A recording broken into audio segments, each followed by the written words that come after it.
good morning. It is a Friday edition of Glenn Clark Radio. I'm Glenn. He's Griffin. Grant is back with us. Do we ever have a nickname for Grant? I can't even remember if we ever came up with one. How about Paulson? Oh, we're not calling him Grant Paulson. No, no, his nickname would be just Paulson. Nah, we can do better. People than could that. think it was Pat Paulson. We can do better than that. How about Pat Paulson? Griffin, if you want to talk to Grant, you got to remember to turn your mic off. It's okay. I appreciate that you're trying to train him because he's got to produce the show. It's not that I'm mad about that. It's that you just got to remember to turn the mic off. Boy, next Friday could be a disaster. Oh, it could be a train wreck of train wrecks. You no got pressure, Grant, you got Paulson, right? And you're really, no you're me. Committed. That's right. No, I forgot you're out next Friday. Want me to come in at 11? I can make it. We'll talk. We'll talk next week. We'll figure that out. I think we're going to be all right. I think Grant's got this. I believe in Grant. Yeah. I'm going to say that anyway. I'm going to say that publicly and never say no. Isn't that what they said out in Oakland for Stephen Vogt? I believe in Stephen Vogt. I thought you were going to go with like a Ulysses Grant joke there, and then we're going to really go back in time. Stan the Fan Charles is in studio with us this morning. Chief Grand Poobah here at PressBox. We could call him Grant's Tomb.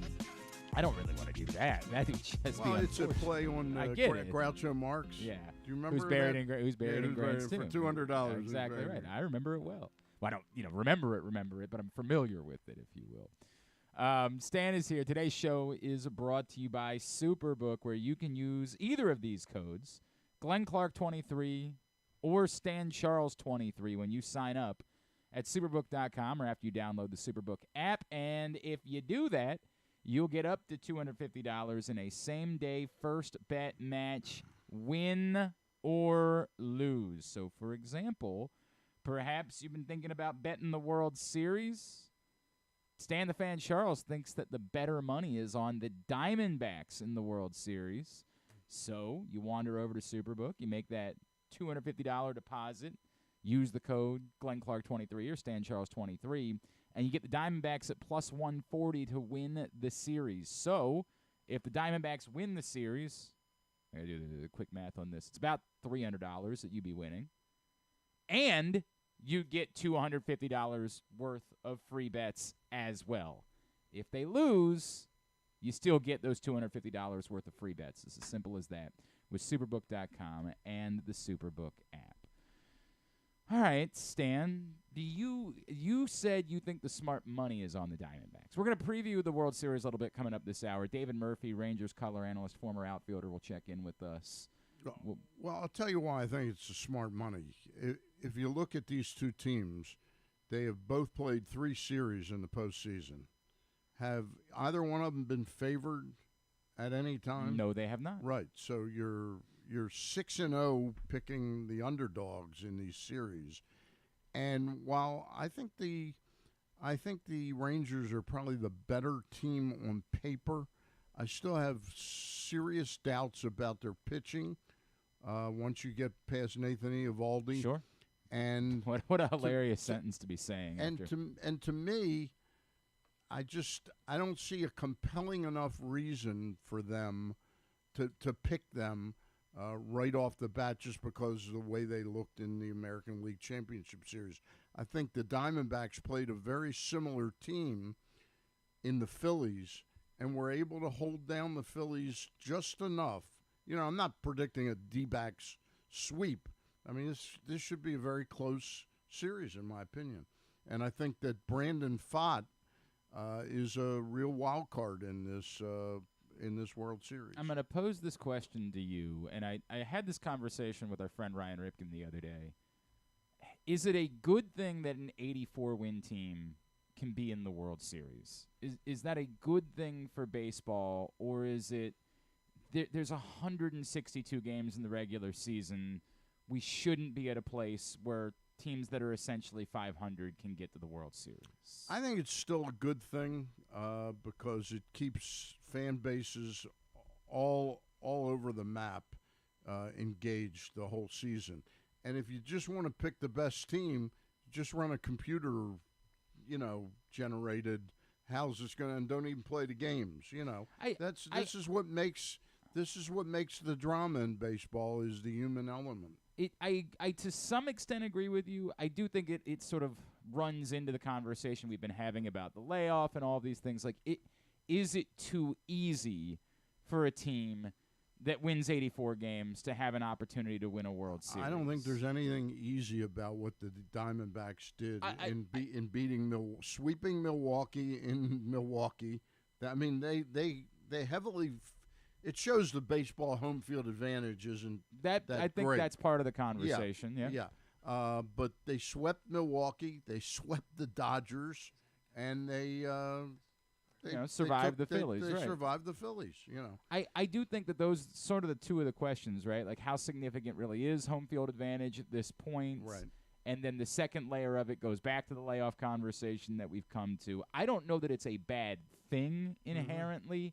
I do think the argument can be made that it should be more difficult for teams. Like, if you want to getting in. They threw that thing where they play a 3-game series to open up the playoffs if you're not one of the best, one of the division leaders, and you play all 3 of them now on the road. Same place, right? Yeah.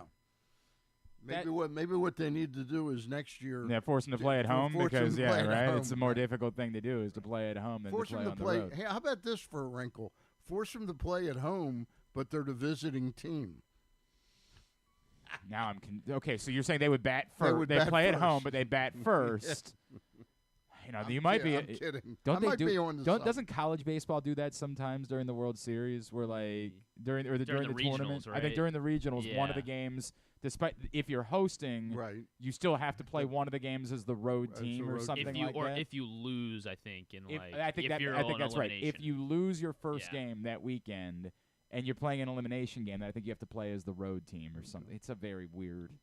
It's a weird bit that I forget about, and then I start watching a game. I'm like, why are they batting first? I don't understand what's going on here, and then I have to be reminded that it's the goofy rules of the college baseball tournament. I get it. You'd ideally like to see, the Orioles play the Braves or Dodgers this year in the World Series. It's the teams that were best during the regular season. But, 162 games, a lot of SHI, happens. And the D-backs are certainly a very different team confidence-wise than they probably were in the middle of June. Well, they were the final week of the regular season for sure. I agree. I don't think it's for me to say that I don't think it should be possible for an 84-win team to make the playoffs, right? Like, I think it should be. I think that there is an open question being had about, all the things that we talked about. Should it be a 1-game wild card? Should it be a 7-game division series? Should there be less of a – I think all of these things are relevant. And that does baseball look at it and say, did the Diamondbacks really put together just the most magical run that no matter what the circumstances were, they would have been the team in this position no matter what? Or did they – And remember, it's not as if they're playing a 100-win team. They're playing a team that won 90 games. That's also quite true, right? It's 2 teams that won 90 or fewer games in this series. 2 teams that both were on the road to start the playoffs. So I just put up a column this morning. I didn't put it up. Luke edited it, and Jen. But we promised Stan wrote it. And it's called my World Series prediction plus a mea culpa. I do power rankings. I've done them the last 12 years. At the end of this season, my number 11 team was the Texas Rangers, and my number 12 team was the Arizona Diamondbacks. These teams don't belong in the playoffs. These teams stink. So then, 2 days later, I'm writing a ranking of the playoff teams. Yeah. Who did I have number 11? The Texas Rangers. Who did I have? Excuse me. Oh, I had the Diamondbacks number 11. And the Rangers 12. And the Rangers 12. And my mea culpa is explaining why, and it really centers around starting pitchers.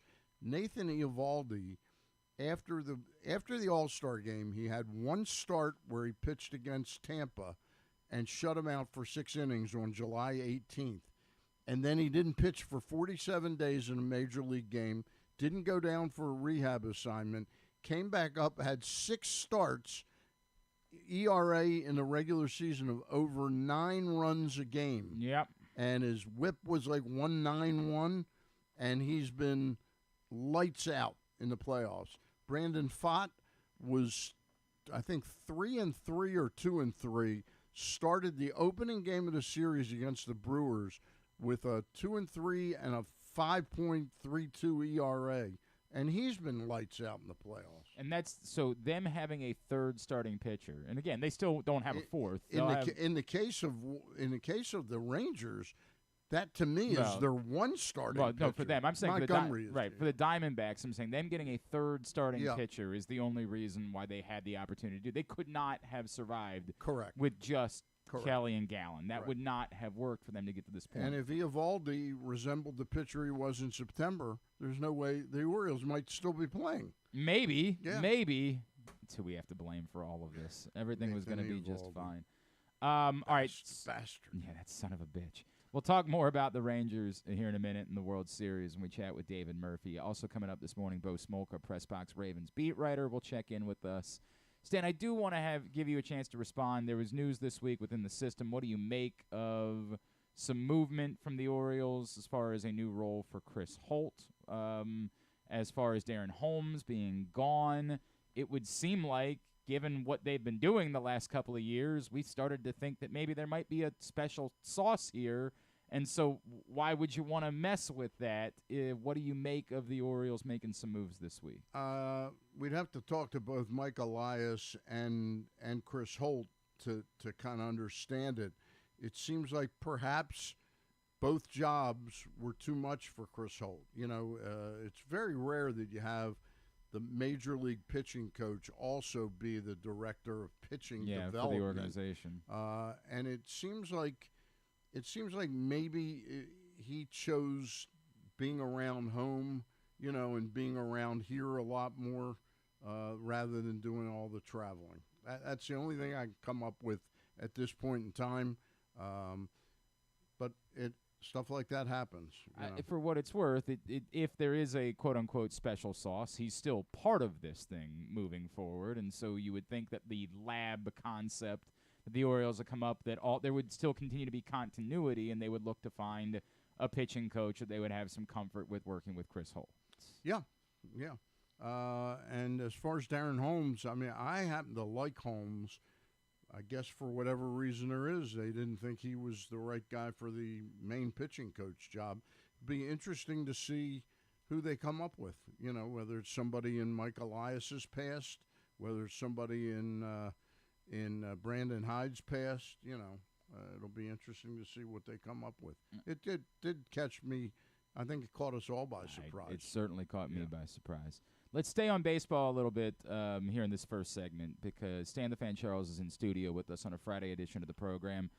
Dusty Baker announces his retirement this week, and I think genuinely beloved by most baseball fans, a very popular figure. I think everybody was very happy to see him get a World Series title. Yep. I think that put him in the, now he'll go into the Hall of Fame. Whenever they have the next round of whatever that committee is that put Torrey and Bobby Cox and them in a few years ago, he'll almost certainly be in that. I think at his age, the next time they do it, they'll try to make try and put Dusty in there. Move it along a little bit quicker.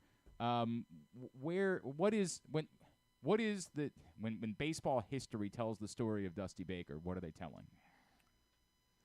Telling the story of, I'd say it's arguable whether there's been a black manager that's had the impact of Dusty Baker, the long-term impact. I mean, Frank Robinson being the first. And we talked last week, Cito Gaston, who's up for the Hall of Fame right now, of course, the first to win a World Series, ended up winning 2. But longevity-wise, in the game, he just kept, I'm not saying he kept getting fired, but he'd be at a place 5-6 years. It was never, other than the Nationals, it was never a short stay. His stays in San Francisco, the Cubs, Cincinnati were significant, probably 6 or more years in all 3 places. And they were typically good teams. He always seemed to build a lot of things.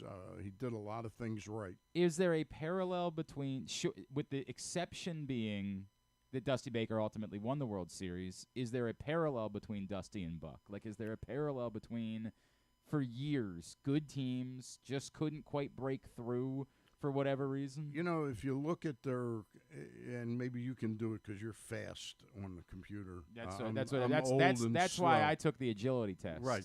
For the Baltimore County Police Department, and you can too tomorrow at their hiring event, the Public Safety Building, 700 East Joppa Road. Now, I would say that Buck Showalter's career winning percentage is going to be like 516 to 520, and I'm going to guess that Dusty Baker is over 530. Buck Showalter managerial record is what I'm looking for. Yeah. Managerial record. You can look up Dusty Baker, Griffin. We'll Now, see. in fairness to Buck, a lot of that was built. Buck Showalter's career winning percentage is 509. Okay, yeah. Yeah. Dusty, I'm going to guess, is a lot higher, like Dusty, 535. Dusty is 540. 540. That's Yeah. significantly different. It is significantly different. Part of You're not that wrong. is, let's not forget, two things. Buck took over a An rebuilding Oriole team. And an expansion team. And an expansion team. By the way, good morning, Andrew Stecca, who just checked in to say hello. Thanks, buddy. It's Hello, good to hear Andrew from- Stecca. Good to hear from you, pal. Andrew's very excited because he's going to be at the game on Sunday, the Ravens-Cardinals out in Arizona. He's giving up the Sunday fun day. No, I think he's making this his Sunday fun day on Sundays by going to the Ravens game. I think. I'm pretty sure that's what's he's going to the Raven game. Yeah, he's going to the Ravens. I thought you game. meant he lives in Arizona. Yeah, that's where the Ravens are playing.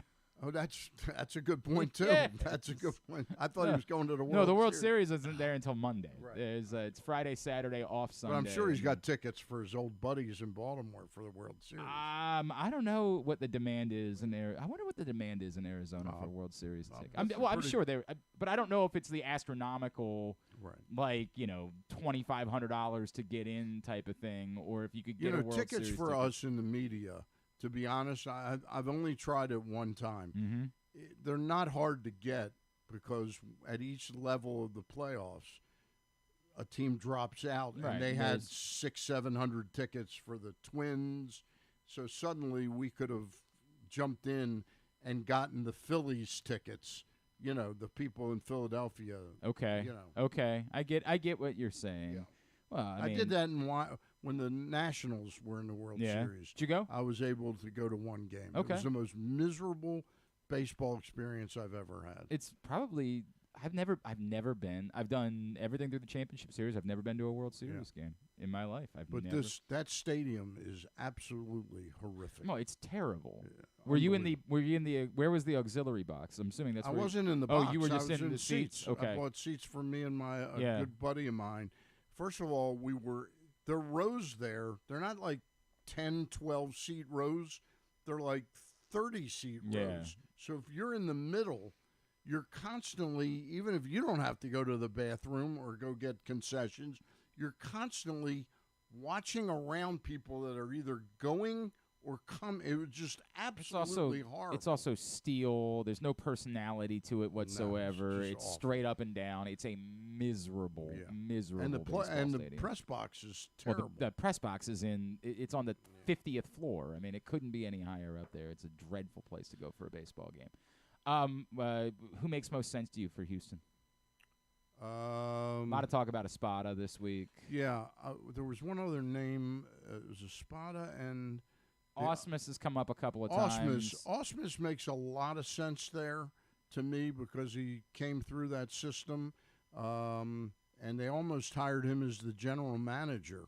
So I think Jim Crane likes him, but Espada could be his time. But I think one of those two guys gets the job there. I've also seen. I think Ausmus really, really wants this job. I can understand. Well, I think a lot of who wouldn't really, really want the Astros job right now. Well, right? when you failed twice like he has. Yeah, I get it. This is is he your a two-time failure or a three-time failure? He did the Angels for 1 year, and he did the Tigers for like 4 years. Make sure I'm not You're forgetting. worried whether you can get a third gig.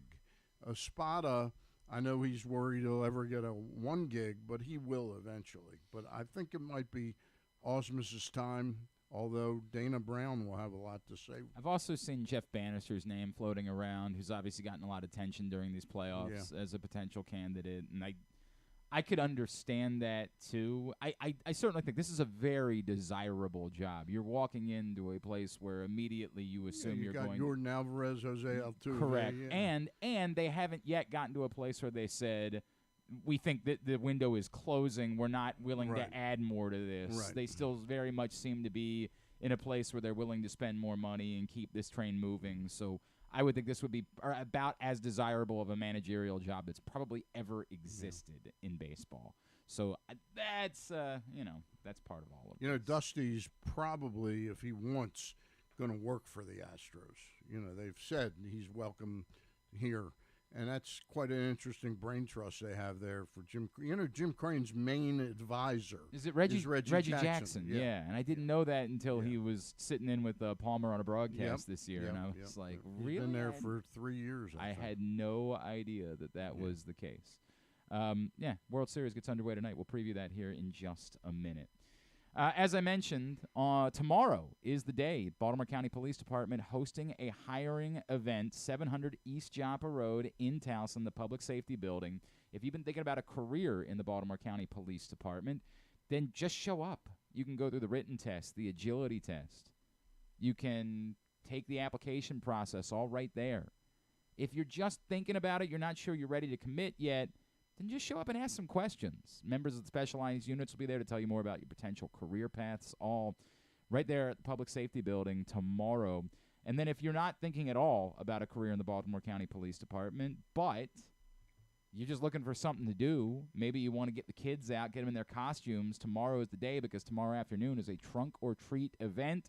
Safe location. If you're worried about where it is they go trick-or-treating, you don't need to worry. Take them trunk-or-treating tomorrow with the Baltimore County Police Department. You can find out more.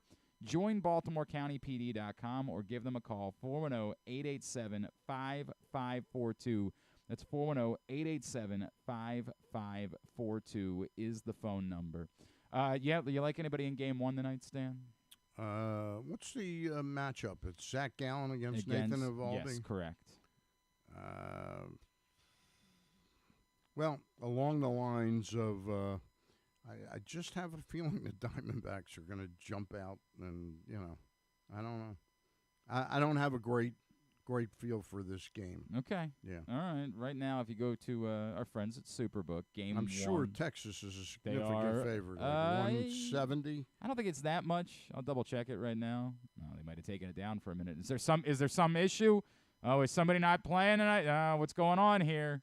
For a second, it's not available. I don't know what to make of that. Maybe Griffin can find it. I saw it at like 1. Oh, here we go. 154 is the number for Game 1 tonight. 154. Texas is a 154. Yes. So what's plus Arizona's 142. 142. And the number for tonight. It's Zach Gallen, right? It's Zach Gallen, Nathan Eovaldi. The number for tonight is 8.5. 8.5 is the number. Who do you think the favorite is to be MVP of the series? That's an interesting. It's got to be Adolis. You would think, right? Yeah. You would think. Who? Aroldis? Adolis. No, Adolis. Adolis. Yeah. Adolis. Yeah, certainly not. Maybe the Not Diamondbacks. I think you Not could get Aroldis. really good money on Aroldis Chapman as MVP of I'd this like series. I'd like to bet on that. Yeah? Why? I'll say I guess Corbin Carroll. No, Corey Seager is indeed the favorite to be World Series MVP at plus 450. Then Garcia at plus 550. Corbin Carroll 9-1 to be MVP. Ketel Marte 10-1. Yeah. Former Oriole Those two Christian guys- Walker at 12-1. Yeah, I don't like Walker to be. Yeah, I don't think I like Walker to be MVP either. Although, I mean, geez, with Although we kind of gave David- him away. And Sure he's did. been- He has been a very helpful piece for Jonah the Diamondbacks. Heim. Yeah, also, that's true as well. I don't know what to make of any of that. Zach Gallen, also 12-1 in the World Series. What's Brandon MVP Pfaadt? odds. 18-1. Pfaadt doesn't even show up. That's weird. Really? Grant throws out Gabby Moreno is his dark horse for 20-1 Yeah. Moreno. I like Moreno. I get that.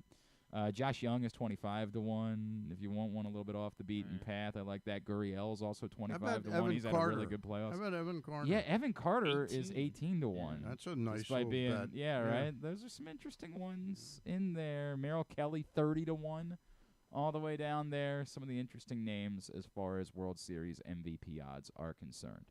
All right, when we come back in, we will preview the Rangers side of the World Series. We were talking Diamondbacks yesterday, so we're going to preview the Rangers today with David Murphy. Then, I promise, we'll get into some football conversation ahead of Ravens-Cardinals this Sunday. That's all on the way. Stan the Fan Charles is in studio with us. It's Glenn Clark Radio.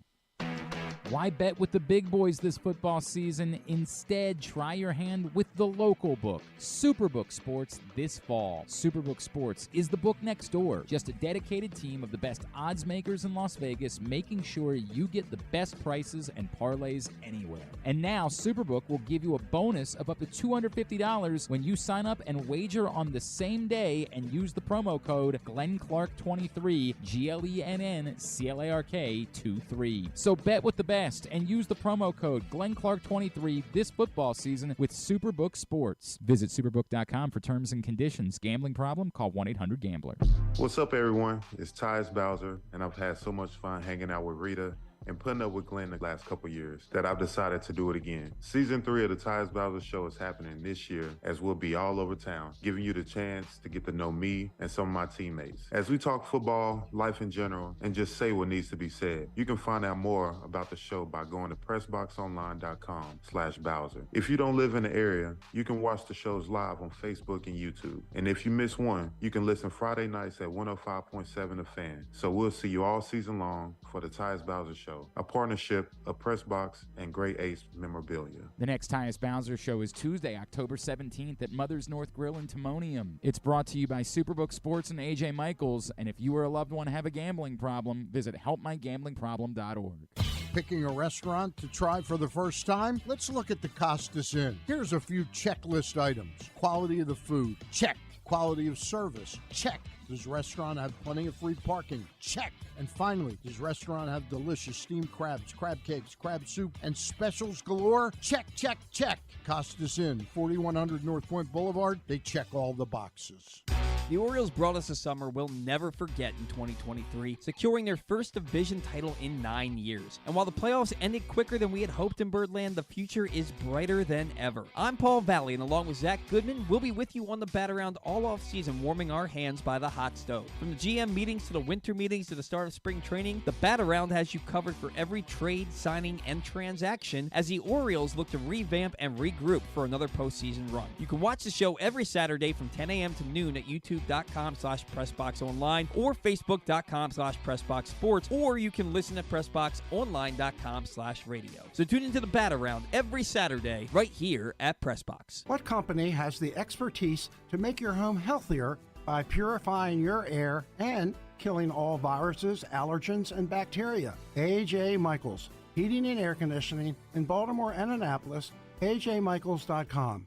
The Baltimore County Police Department is now hiring with competitive salaries, including for experienced police officers, starting salaries between over $68,000 and over $82,000 based on your prior service time, accepting up to 7 years of service times with only 6 weeks in the academy, minimum of 2 years prior experience. And police cadet starting salaries at over $32,000 must be between the ages of 18 and 20, but you can apply starting at 17 and a half. Must have a high school diploma or GED equivalent at the time of the hire, U.S. citizen at the time of the hire, and a valid driver's license. So if you have a passion for service and want a career for life, now is the time to join the Baltimore County Police Department. Call 410-887-5542 or visit joinbaltimorecountypd.com.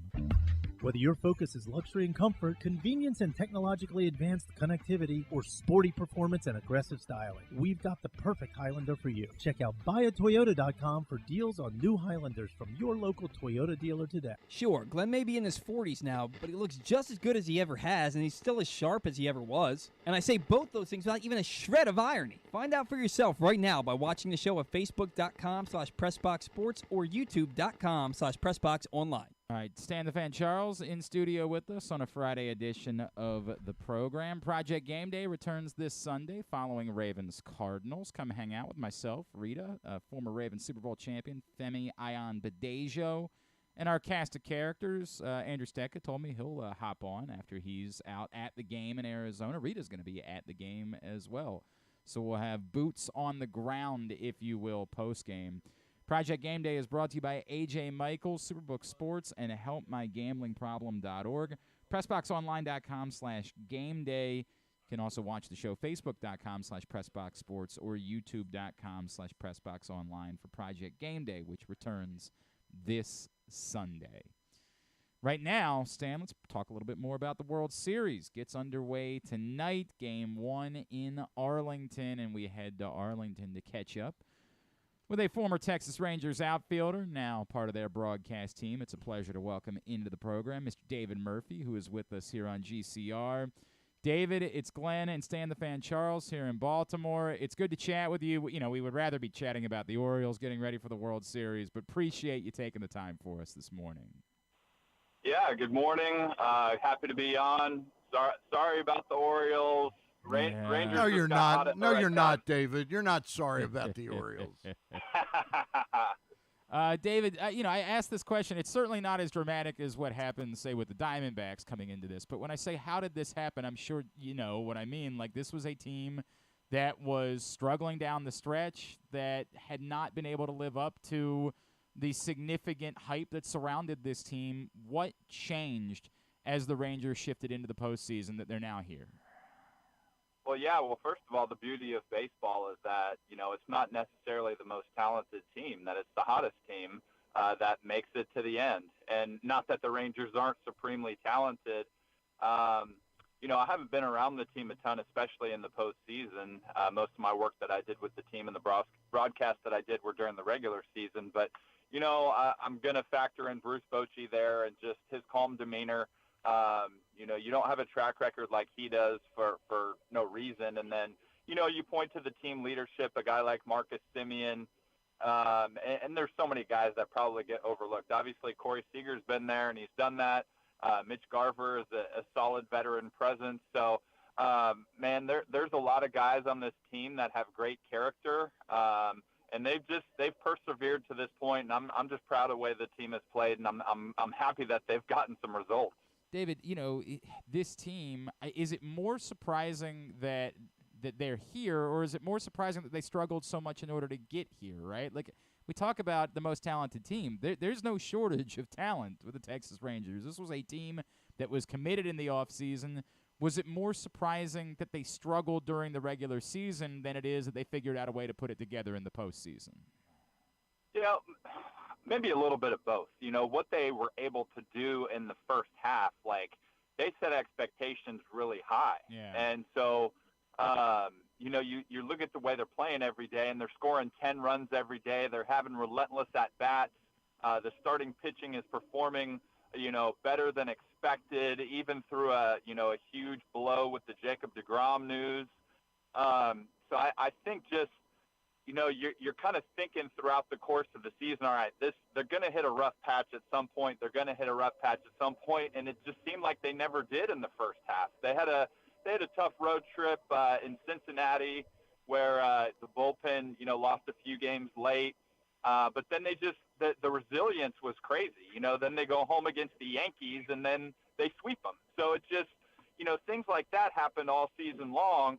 And then, yeah, you could definitely say that you were surprised the way that they ended the season, and then they come out guns blazing, during the postseason because, say when I believe they lost like 16 out of 20, and I worked pre and post game for an Astros series over Labor Day weekend, and they gave up more home runs in a 3-game series than they had ever had before. So they definitely had their highs, they definitely had their lows, but I don't think I'm surprised because, once again, when we're back to the big names, the Seagers, and then you throw a guy like Evan Carter in the mix, who rookies are difficult to pitch to in the postseason when you don't necessarily know their scouting report and they're that talented. And then you have a great supporting cast of characters. I'm not surprised they're doing what they're doing. David, the second half of the year, I mean, obviously Chris Young had work to do to try and fix the pitching, and he did, acquiring Chapman sometime in, I think, in early July, but then picking up Scherzer and Montgomery. But how much was the difference in this team really down the stretch? The fact that they got healthy and added Carter. They got Young, Garver, and Carter. It was almost like they were deadline acquisitions, and they're a vastly different team than before those three guys were back in the lineup. Yeah, I mean, Carter was huge, especially when Adolis Garcia went down. I believe that was around the end of the first week of September. And, Josh Young, for as great of a season that he had, when he was finally healthy for the last few weeks of the regular season, he really wasn't producing. And that's why, when the postseason began, he was hitting 8 because Right. he was hitting, 5th or so throughout the majority of the regular season.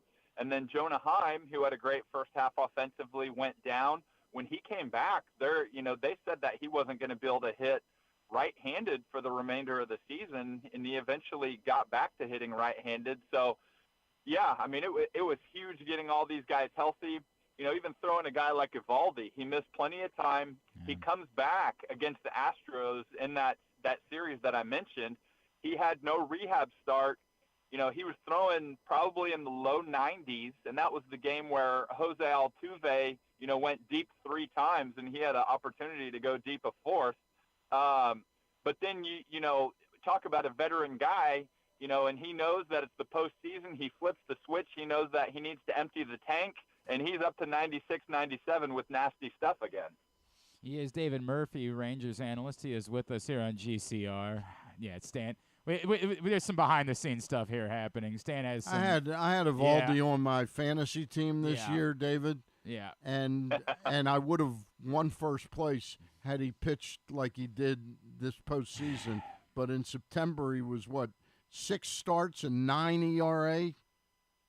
Yep. Yeah. That Yeah. was a little painful. I'm sorry to hear Yeah, that. just be aware he's Especially totally once over again it. with what he did against the I'm Orioles. totally over he's it. though, totally now. over Yeah. it, not thinking about it whatsoever. Not a lot of Orioles connections, but Stan and I were talking about it in the first segment. It's odd because there's Christian Walker in Arizona, and then Jonah Heim, who was not thrown away by the He Orioles. was traded 4 right. times, by the way, 3 times. Yeah.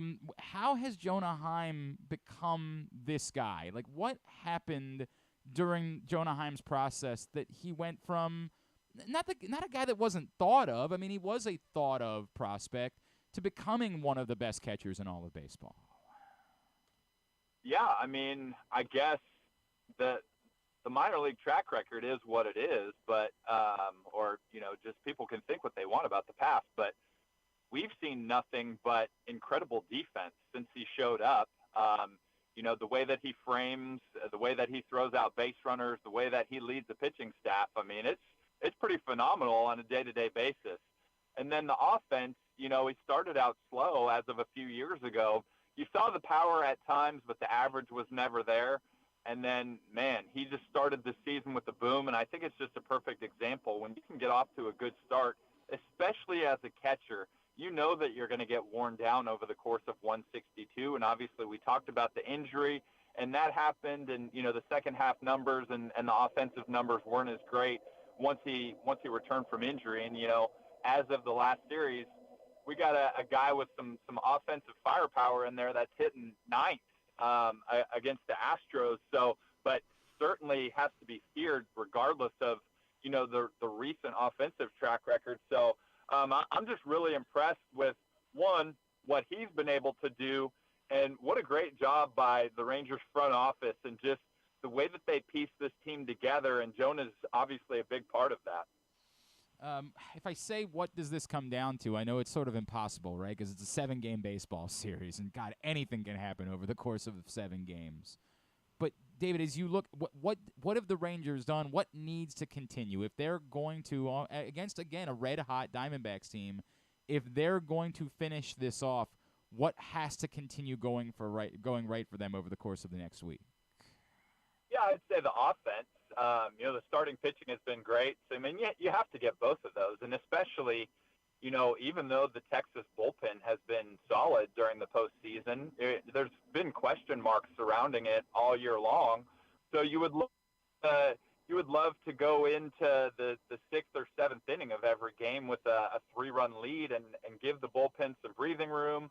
It's postseason baseball and it's the World Series. So that is likely not to happen a good majority of the time. That you're going to see some tie ball games, some 1-run games, going into the 8th, going into the 9th, and we'll see where it goes from there. But, this team has hit all year long, and that's kind of been the backbone. With what Montgomery has done during this postseason, in addition to Evaldi, it's been spectacular, and especially when you talk about what the Diamondbacks are capable of with Gallen and Kelly and what Fott has done during the postseason, I'd say that you do need to put up runs early because their bullpen has been pretty darn good. So I'd say that's the main key. David, for me, it comes down to the fact that Brent Strom and his pitching staff, in the games they won against Philadelphia, were able to keep the Phillies in the ballpark, and the Phillies didn't have a multi-dimensional offense enough to put up some runs. Do the Rangers, if they're held within the ballpark, can they still put up runs? I believe they can.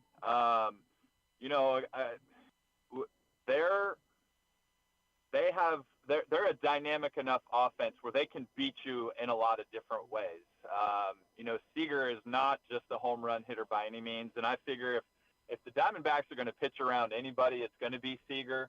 So we're going to see what Carter's capable of, and I'm curious to see what happens there as well because, Houston did not have a righty in their bullpen, and Arizona's got a few. So there could be a matchup game there.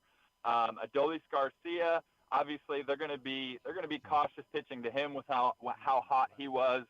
But no, it's not just been the home run ball that has played to the Rangers' success throughout the course of this postseason. Like they do a lot of things well. I know they don't steal a lot of bases like the Diamondbacks do, but they're capable of it at the same time. So I'm just curious to see how it plays out. Jose Leclerc looked a little human there. I don't know if that's just, hey, man, you're going up against an incredible offense. Any concerns at all about Leclerc going into the World Series? Yeah, I mean, like I mentioned, this bullpen has been, a talking point throughout the course of the season, especially later on when, a lot of the games were lost in the later innings. So, he's not perfect by any means, but he does have the stuff to be a closer. He's added a cutter, in recent years, and that's a pretty good pitch for him. He's got a good changeup, and the fastball's up to 98 or so. So the stuff is no doubt there. But at the same time, I mean, I listen to baseball, whether it's radio, TV, all the time. I remember listening to some fans in Philly toward the end of the regular season. They're talking about how uncomfortable they feel with Craig Kimbrell on the mound, and he's one of the best ever. I mean, who is going to be a closer that we feel 100% comfortable with on the mound besides Mariano Rivera? So, I mean, and obviously you guys got one there. It would have been nice. Would have been nice. I mean, he's one that you would feel as comfortable with as anybody, but it's just that's a very difficult job in the game of Major League Baseball to close out a baseball game. David, I want you to put on your GM hat for a second. How are you using Max Scherzer, given the problems with the Texas bullpen? How are you using Max Scherzer in this series? Is it just to start one game, or do you think he could be a weapon, maybe not closing, but pitching two important innings to get you to the bridge, the late inning guys? Yeah, I think that's a really good question. I'd say you start him in Game 3 for sure, and then depending on the situation, depending on the results of the games, how the Rangers have done, how they need him, then you could move him around there if the situation dictates. But I'd say for now, yes, I would start him in Game 3, and we'll just see how things play out. It all gets underway tonight in Arlington, Game 1 of the World Series. David Murphy, really appreciate taking a couple of minutes for us this morning to preview it. Enjoy the ride, and thanks for hanging on with us this morning. Yeah, love talking baseball, guys. Thanks for having me. Thank you, David. David Murphy with us here on GCR. There are many guests that say, I love talking about my sport. That they do. But there are people that you just know, right? Like whenever, there are people that are always willing to answer whenever you call because you can just tell they genuinely enjoy doing it. And then there are other people that you can just tell really kind of don't do it, don't love it. So tonight, guys like Gary Stein, he doesn't Craig I'm not really sure that he loves anything, frankly. Right. I'm other not than sure. himself. Correct. He definitely loves himself. There's no question about that. So Eovaldi and Gallen tonight, Merrill Kelly, tomorrow. And then we all know it's going to be Jordan Montgomery. For some reason, the Rangers haven't announced it's going to be Jordan Montgomery. I don't know what that's all about, but almost I can't imagine them going Scherzer in Game 2. You don't think they're coming out with DeGrom off the IL. Totally coming. I don't think that's going to be the case. Montgomery Game 2, and then the expectation would be Scherzer Game 3, and then that Heaney-Dunning combination you would assume would be Game 4, whereas the Diamondbacks, presumably in Game 4, will again just have to go the same route they went in the NLCS, where they just go with a true bullpen game and hope for the best after they will likely turn to Fott in Game 3. So that's how it all shaped up in the World Series. Today's show brought to you by your local Toyota dealer and buyatoyota.com. The Toyota Tacoma comes in a range of models and trim lines, so you can choose the perfect Tacoma to reflect your unique personality and driving habits. Check out buyatoyota.com for deals on new Tacomas from your local Toyota dealer today. Did you watch the game last night? The football game? Yes. I watched a fair amount of the late third quarter to the end. Just a reminder of why it is ever so dangerous to bet on teams that are favored by more than a touchdown. Yeah, they did. They covered. Very frustrating. All that's got to happen is don't grab Baker Mayfield's face mask, and the game is over. It's over. You win by 2 scores. Game is over in that moment. If you just... And he's going nowhere. He has nowhere to go. You could have just stood him up. You didn't have to bring him down. He moves so much. He's so jittery back there that you might aim for something else. Yeah, maybe because he's a little bit smaller, too. I don't know, man. All you got to do is not grab his face mask. And the worst part is they refuse to give Rashad White the ball in the red zone. They'll use him all the way down the field, and they're just not. Yeah, I guess he's just never going to score a touchdown again. Well, that's not my concern. I didn't bet on Rashad White scoring a touchdown. Well, that's a different conversation. It's brutal. Sounds like you might have a problem. No, I'm just worried about important things like betting. Like, that's what I'm talking about over here. You have a bit of an issue over there. Me, I'm talking about the important things in life. So you made a small donation to Superbook last night? They got us a couple of American dollars from me. They got a couple that way. Touchdown off of a helmet. Sure. No, that's a very normal thing to happen when on fourth down. Again, all that's got to happen is the ball bounces off the helmet to the ground. The wild part being at the end of the game. The 2-point conversion was equally fun. It was fun. But then the wild part is if you stuck till the end, as was pointed out on the broadcast, if Godwin looks up for the football. Exactly. They win the game. Unbelievable. That's unbelievable. They win the game if Godwin just looks up for the ball and knows that it's coming his way because he is standing. He turned the wrong way, and then he turned around, and it was on the ground. Yeah. He's standing by himself in the end zone. How did that ball not get touched by anybody? It's wild, isn't it? Well, this is the eternal. So I don't remember. If you remember, there was a game earlier this season. The Chargers played. I don't remember who they were playing, but at halftime, whoever they were playing threw up a Hail Mary, and Derwin James got called for a pass interference, and everybody was killing him on the internet. And all I could think was, no one ever gets called for pass interference on a Hail Mary. It never happens. Essentially, the officials agree. It's just a jump ball. Everybody's got the same right to it. Well, we're not going to blow our whistle on a Hail Mary. We're not going to have that be what impacts this game, is that we call it a pass interference on a Hail Mary at the end. So basically, you got everybody shoving and pushing and jostling, and it creates almost a bit of a panic, and it kind of clears out a little bit. Nobody knows because they're still busy shoving and pushing that they don't even look up to see that the ball is there. And in the end, Buccaneers, if Chris Godwin just looks up, could have stolen a victory on the road in Buffalo last night. But the Bills do hang on and win that game. However, they don't cover the 8.5 points. All you need to do is not grab a face mask. You're not upset about that. Not at all. Not thinking It's about not like you're Nathan Evaldi. No, not my Nathan Evaldi in any way. Not at all. All right, Ravens-Cardinals coming up Sunday out in Glendale, Arizona. Every Friday we bring in our PressBox Ravens beat writer, Mr. Bo Smolka, back with us now here on GCR. Bo, it's Glenn and Stan. Good morning, my friend. Thank you, as always, taking the time for us. Good morning. How are you? Everything is good, Bo. Let's, as always, let's work backwards before we work forwards here. Obviously, I don't think many of us saw that coming last Sunday. Even if you thought the Ravens could win the game, I don't think anybody saw the beatdown and the nearly flawless performance that the Ravens had put together. To you, is it one game, and this is the NFL, and crazy things happen in one game, and sometimes you get anomalies, or is it more of an indication of what the Ravens are capable of being moving forward this season after they got off to kind of a sluggish start? I would say, I mean, it's certainly what they're capable of. When they're firing on all cylinders, when they're executing a high level on both sides, that's what they're capable of. Are they capable of doing that for 60 minutes every game? I don't think so, because this is just how the NFL operates. It just doesn't seem to happen that way. But as I wrote last week, when they're at their best, they're really good. And I also think that coming back from London and having that game be the game was actually a benefit to them, because they come back from London and a lot of people were worried there's no bye, they're going to be exhausted, there's going to be this fatigue, and all they heard all week was how great the Lions are.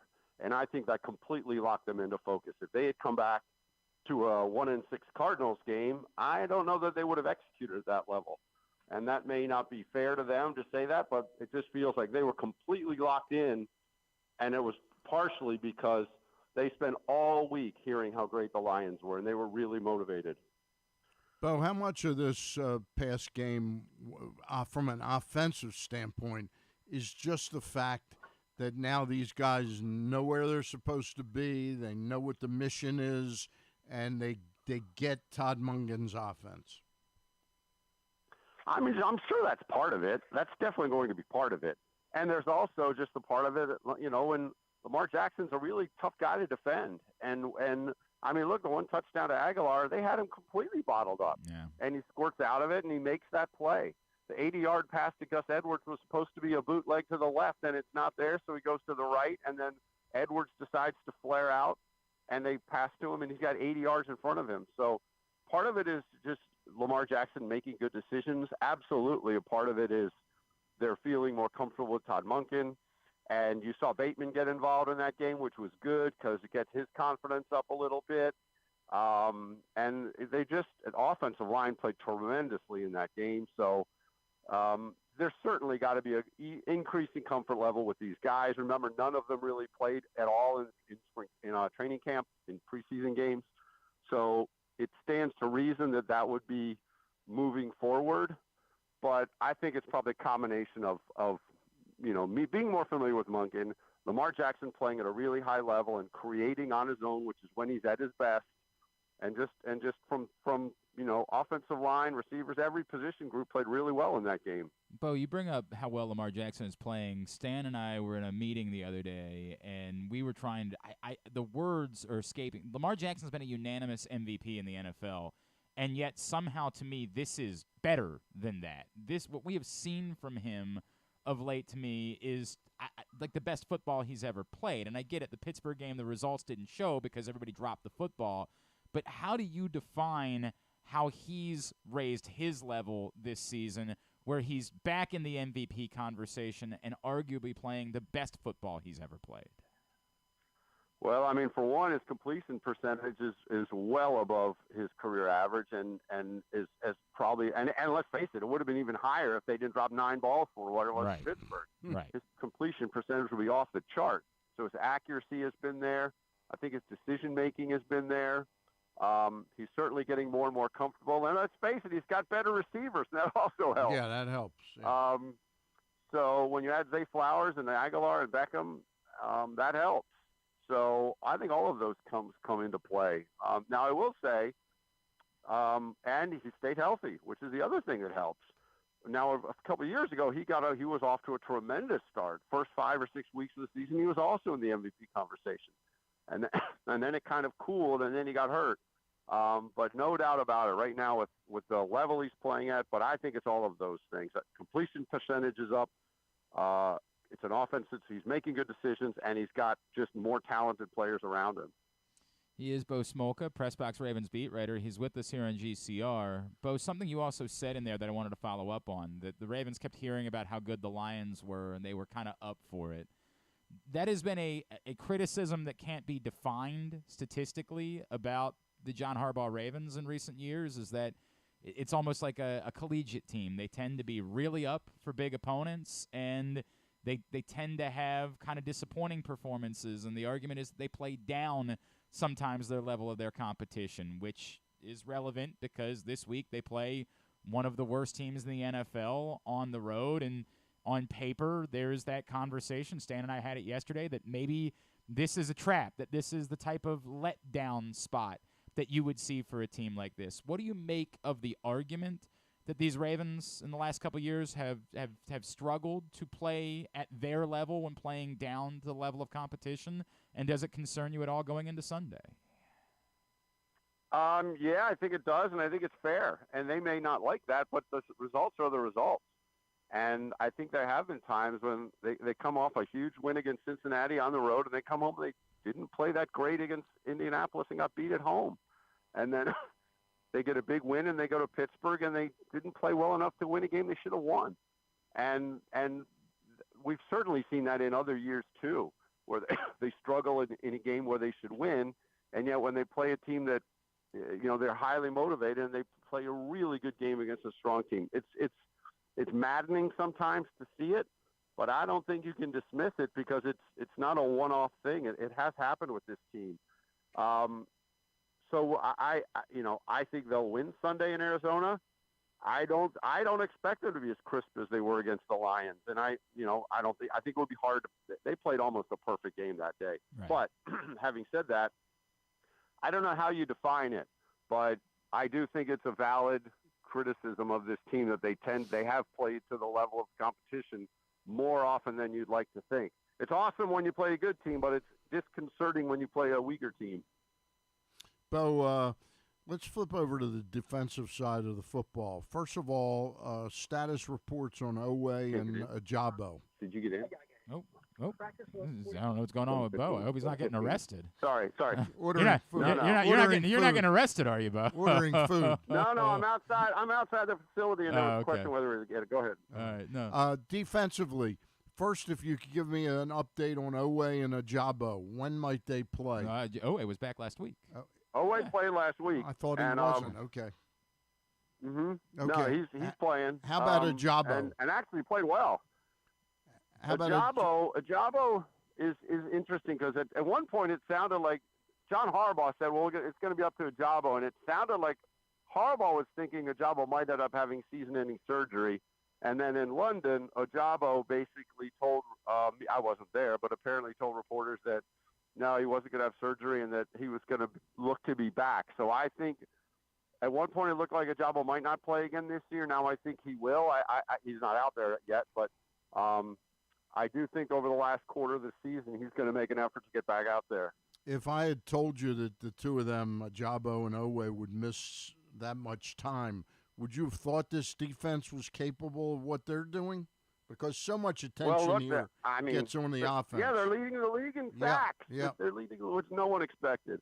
Two things. One, they've brought in Jadeveon Clowney and Kyle Van Noy, who have played as good as they could have possibly hoped for at this point. I mean, Clowney's been really good. He's been really good against the run, and Van Noy's been good too. These are both 30-something guys, and they're. Van Noy said to us this week, look, I know it's kind of a young man's league, but I also think it's an experienced man's league, and I still have something to offer here. And Clowney said the same thing. I still have something in the tank. These guys, I think they were both kind of took offense at the idea that the word was out there on the street that the game had passed them by, and they were sitting there unsigned in August or whatever, and they both were, I think, motivated to prove that wrong. And they've both come in here and played really well, and that's been, as you said, that's been a huge thing with both Oweh and Ajabo being out. And then the Mike McDonald scheme has worked really well to find sacks elsewhere. Justin Madubuike is now the guy that I predicted 2 years ago on the training camp practice field he was going to be. He's been really disruptive, and he's got a bunch of sacks. And then they're getting sacks from the secondary. They're getting sacks up the middle. They have, I think it's almost a dozen people have at least one sack. So they're getting them from all over. But the additions of Clowney and Van Noy, dovetailing after the injuries to Oweh and Ajabo, have been just tremendous pickups. Madubuike has been a monster, man. It's been unreal how well Madubuike has played this season. Bo, obviously all that said, this is the week. Everybody's talking about the trade deadline. We've already seen a couple of moves around the league, Kevin Byard and Mecole Hardman. Now we know the Ravens have been active, and I don't know, at the beginning of the season, I was the guy banging the table. You got to bring in one of these edge rushers, and now, it's hilarious because the Ravens are, as you pointed out, leading the league in sacks. I'm still not opposed to them exploring that because I still think they could use somebody that they don't have to scheme pressure from, so I still think that would be something they should look at. A lot of the talk this week has been about running backs. There have been some loose reports about maybe some Ravens' interest in Derrick Henry. What do you make of their needs, what they could do, and what you think they might do between now and Tuesday? It's so hard to predict. I mean, I wouldn't have sat here last year and they were going to trade for Roquan Smith, that's for sure. But I'd be surprised to see them trade for Derrick Henry, but again, I'm not going to. Eric DeCosta has said he loves to make trades, so his phone is going to ring and he's going to listen.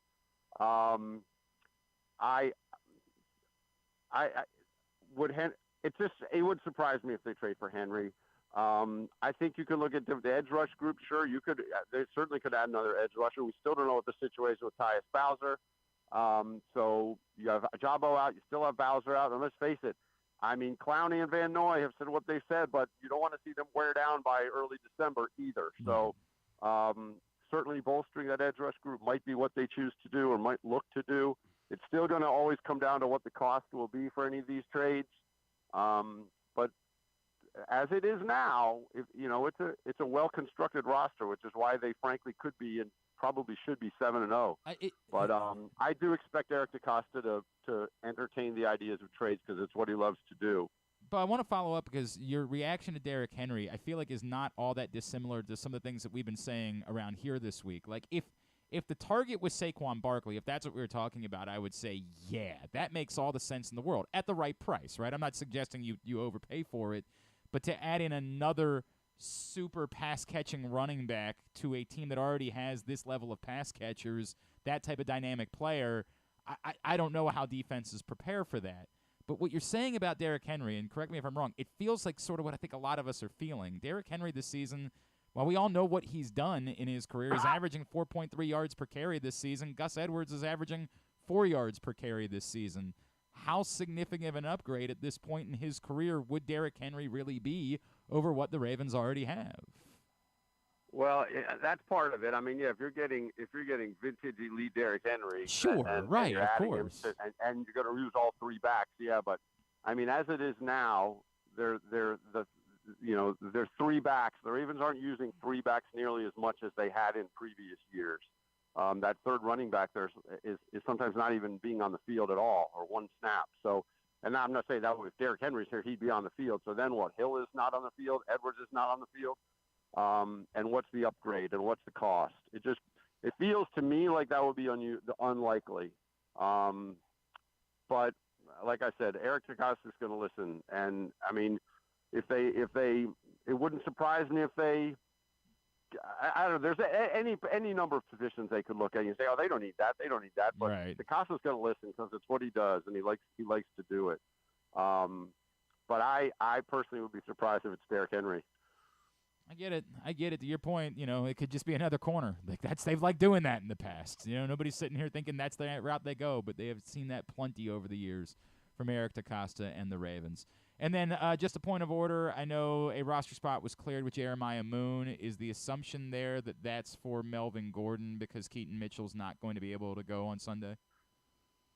I mean, that was my initial thought because Melvin Gordon's already been moved to the practice squad. He's been elevated 3 times. So for him to play again, he has to move to the 53-man roster. So that's my thought. A lot of people are figuring they're opening a roster spot for a trade. That could have happened that could happen when it happens. But that's my original thought was they're gonna bring on Melvin Gordon to be the third running back. And one of his elevations, he literally didn't step on the field. So it's tricky to do that because it basically cost him an elevation, and he was called up. I think it was his first or second elevation. He didn't play a snap.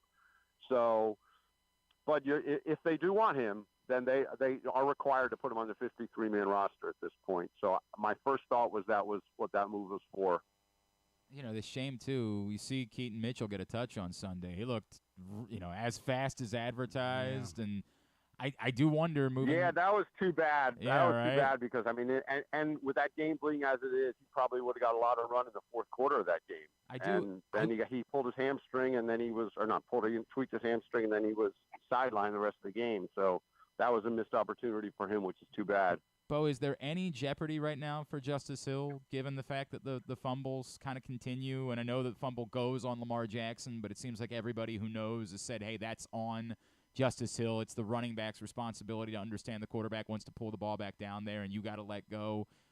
We've seen this a little bit too much when Justice Hill had been on the field for all of his talent, for what he can do. Is there any concern that he starts getting into the, your snaps might start getting numbered if this doesn't go away? Well, let's face it. Here's the thing. Fumbling is an absolutely quick ticket into John Harbaugh's doghouse. There's no doubt about it. Now, with Lamar Jackson, he's got a little more job security there. Right. But remember, Justice Hill also had the ball punched out of him at the end of a play. I think it was in Pittsburgh or one of the games. But no, fumbling is definitely an issue. And is there concern about his snaps going down because of fumbling? Yeah, there probably should be, because John Harbaugh has made very clear that fumbling is not something he tolerates. All right. Bo Smolka, at @BSmolka on Twitter is how you follow him. PressBoxOnline.com is where you see all of his Game stuff. time 4:25, right? Yes. All right. Very good. Yep, we're out on the West Coast. Yep. Bo Smolka, appreciate you, sir. Thanks for spending a couple of minutes with us. All right, thanks. Take care. Thanks, Bo. And the Ravens are traveling out early today. They're going to get there a day earlier than they usually do for road trips in order to try to adjust a little bit more on the West Coast. I like that. I like that, too. I think we all like the idea of them going out early to London. I think it just makes a little bit more sense to make those types of decisions. But appreciate Bo hopping on with us. Reminder, if you have not picked up the new print issue of PressBox yet, you should go do it right now. On the cover, story from Todd Karpovich about the survivors, the position players specifically, easy for me to say, that were held over. Just fine. Yeah, from the Dan Duquette regime turning into significant parts of the Orioles' renaissance. Of course, Mountcastle, Mullins, Hayes, as well as Anthony Santander. Go pick it up right now for free at your neighborhood Royal Farms, any of the hundreds of locations around town where you find PressBox. Read it all at PressBoxOnline.com. Also, a lot of tributes to Brooks Robinson in this print issue, and college basketball coverage, as we are just about a week away from the start of college basketball season in these parts. Stan, your thoughts on what the Ravens could do at the trade deadline and where you would see them. And Derrick Henry's the name that's buzzing. Buck Rising, who covers the Titans for A to Z Sports in Nashville, was the first to report the Ravens had interest in Derrick Henry. Then Tony Pauline, who was in personnel for a long time in the NFL, he followed that up and said it's Ravens, Dolphins, Cowboys that are in on Derrick Henry. I'm in such a weird – I can't believe I'm saying this because it's Derrick Henry that we're talking about. Yeah. But I just – How old is Derrick Henry now? 30? I would think that he's 31? 29. Somewhere right around there. I'll double-check on it right now. That would be what – if you would made me guess, I would have said 30 as well. Derrick Henry is 31. 29. 29. He'll be 30 on January 4th. Had a lot of mileage on him. But, boy, that talk about having a running back of that caliber, with playing behind an offensive line that can actually, move the needle a little bit. That's the thing that I wish that I had. Is Derrick Henry's – is he down to 4.3 yards per carry because he's regressing, or diminished a little the bit. years and the mileage and the tread and the injuries, that's catching up on him? Or, to your point, is it the offense? Is it that no one respects Tennessee's passing game? Right. Understandably so, as we saw. It stopped Derrick Henry. So they have to stack the box, and if Derrick Henry to be put in a Lamar Jackson offense, defenses wouldn't have the option to stack the box. It seems like it would give that offense a whole different level of respect, I mean, in other words, you wouldn't be able to just say, let's stop Lamar's passing. Right. Suddenly you'd have this other what do weapon. you do? Yeah. What do you do about facing an offense like that? I would say probably either a running back, but I wouldn't be going just after any running back. In other words, Derrick Henry is an elite running back, so I think he could really still help you. It seems like, doesn't it, that either the defensive secondary, you always get injuries there. They have been snake bitten beyond snake bitten, and yet they've managed to play well. It's really remarkable. They've had the Brandon Stevens of the world, Geno Stones, have stepped up and played the best football of their careers this season, and in Geno Stone's case, probably made himself some money next off season by what he's done so far this year. But to your point, to say it's what I just said to Bo a second ago.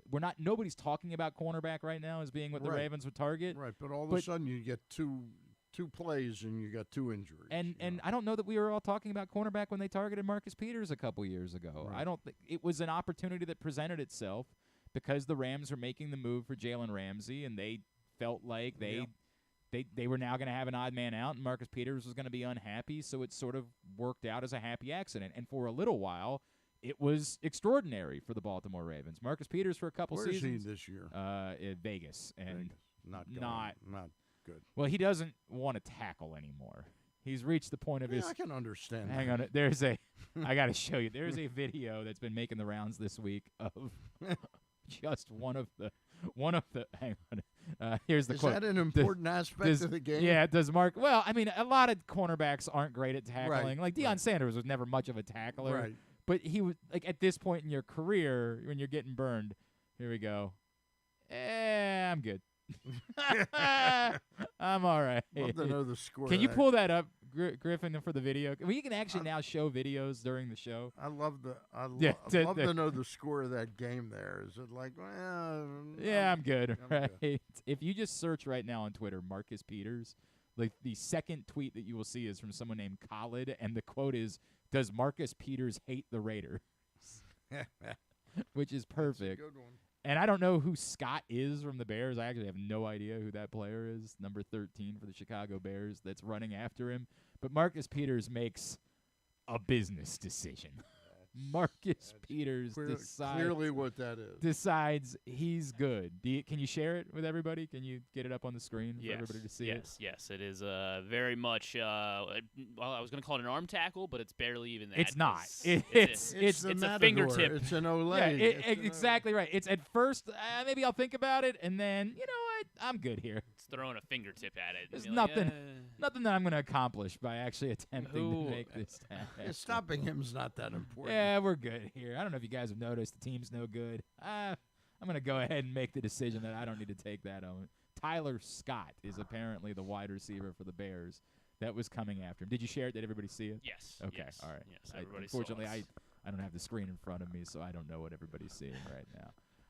I sent you another thing that I want to share in a minute, so make sure you have that as well. All right. But anything else that you would say? Am I crazy to think that a team that's leading the league in sacks? Head coaching. Yeah, you think that's where they're going to make the trade? Yeah, I think you trade. For Belichick?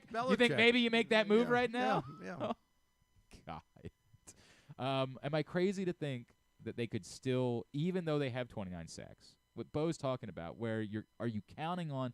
I think Clowney and Van Noy have played incredibly well. Yeah.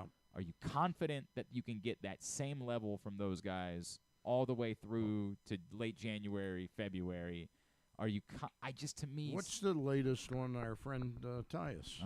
Your guess is as good as mine, Stan the Fan Show. The latest on Tyus Bowser is you can join us on Tuesday, November 7th for the Tyus Bowser Show at Guilford Hall Brewery in Station North. It's a partnership with PressBox and Grade 8's Memorabilia, and it's brought to you by AJ. He's just making so much money on the Tyus Bowser Show. Why would he play football? Why would he play football? I don't think it's that lucrative, Stan. I don't think it's. He's not saying I'm good. I think we got a very good deal for the Tyus Bowser Show. The Tyus Bowser Show brought to you by I already did that part. Superbook Sports, AJ Michaels, and HelpMyGamblingProblem.org. PressBoxOnline.com/Bowser in order for you to find out more. Next Tyus Bowser Show is Tuesday, November 7th. Look, I wish I had an answer for you. Yeah. Tyus was approached this week by reporters in the locker room and said he would prefer not to speak. Although, in fairness, the Ravens are supposed to have a policy that injured players don't speak. Right. It's a very awkward spot to be. So in. he gets paid by the word when he does the show. But then it's even more awkward because it's NFI. Well, yeah, right. So he says more during the show in order to try to make more in that process. It's a very awkward situation because it's NFI, because it's non-football, and so the Ravens would have the option to not pay Tyus because it's non-football. But you don't want to do that if the player is going to be coming back. Right? You don't want to end up creating a level of awkwardness. Yeah. Correct. So it's a very uncomfortable spot kind of for everybody where the Ravens sort of want to, like, let's get an answer here. We also kind of have to make some decisions, and it's just not a good spot to be in. It would be, like, really nice to know that, hey, in 2 weeks we're definitely going to have Tyus Bowser back on the field, especially with the trade deadline being what it is. And Stan, to your point, like, if I'm the Ravens, I'm not making decisions assuming that Tyus Bowser will be back, and that's why I am still at least interested in edge rusher at the deadline. Yeah. All right, let's grab a break here. When we come back in, yes? Anthony Herron. Anthony Herron's going to join when we come us. back in, yes. You never told me that was definitely Yes, happening. I know. I'm sorry. We'll preview Maryland-Northwestern. Anthony Herron, our friend from Big Ten Network, is going to check in with us ahead of that game. That's next. Stan's here. It's Glenn Clark Radio.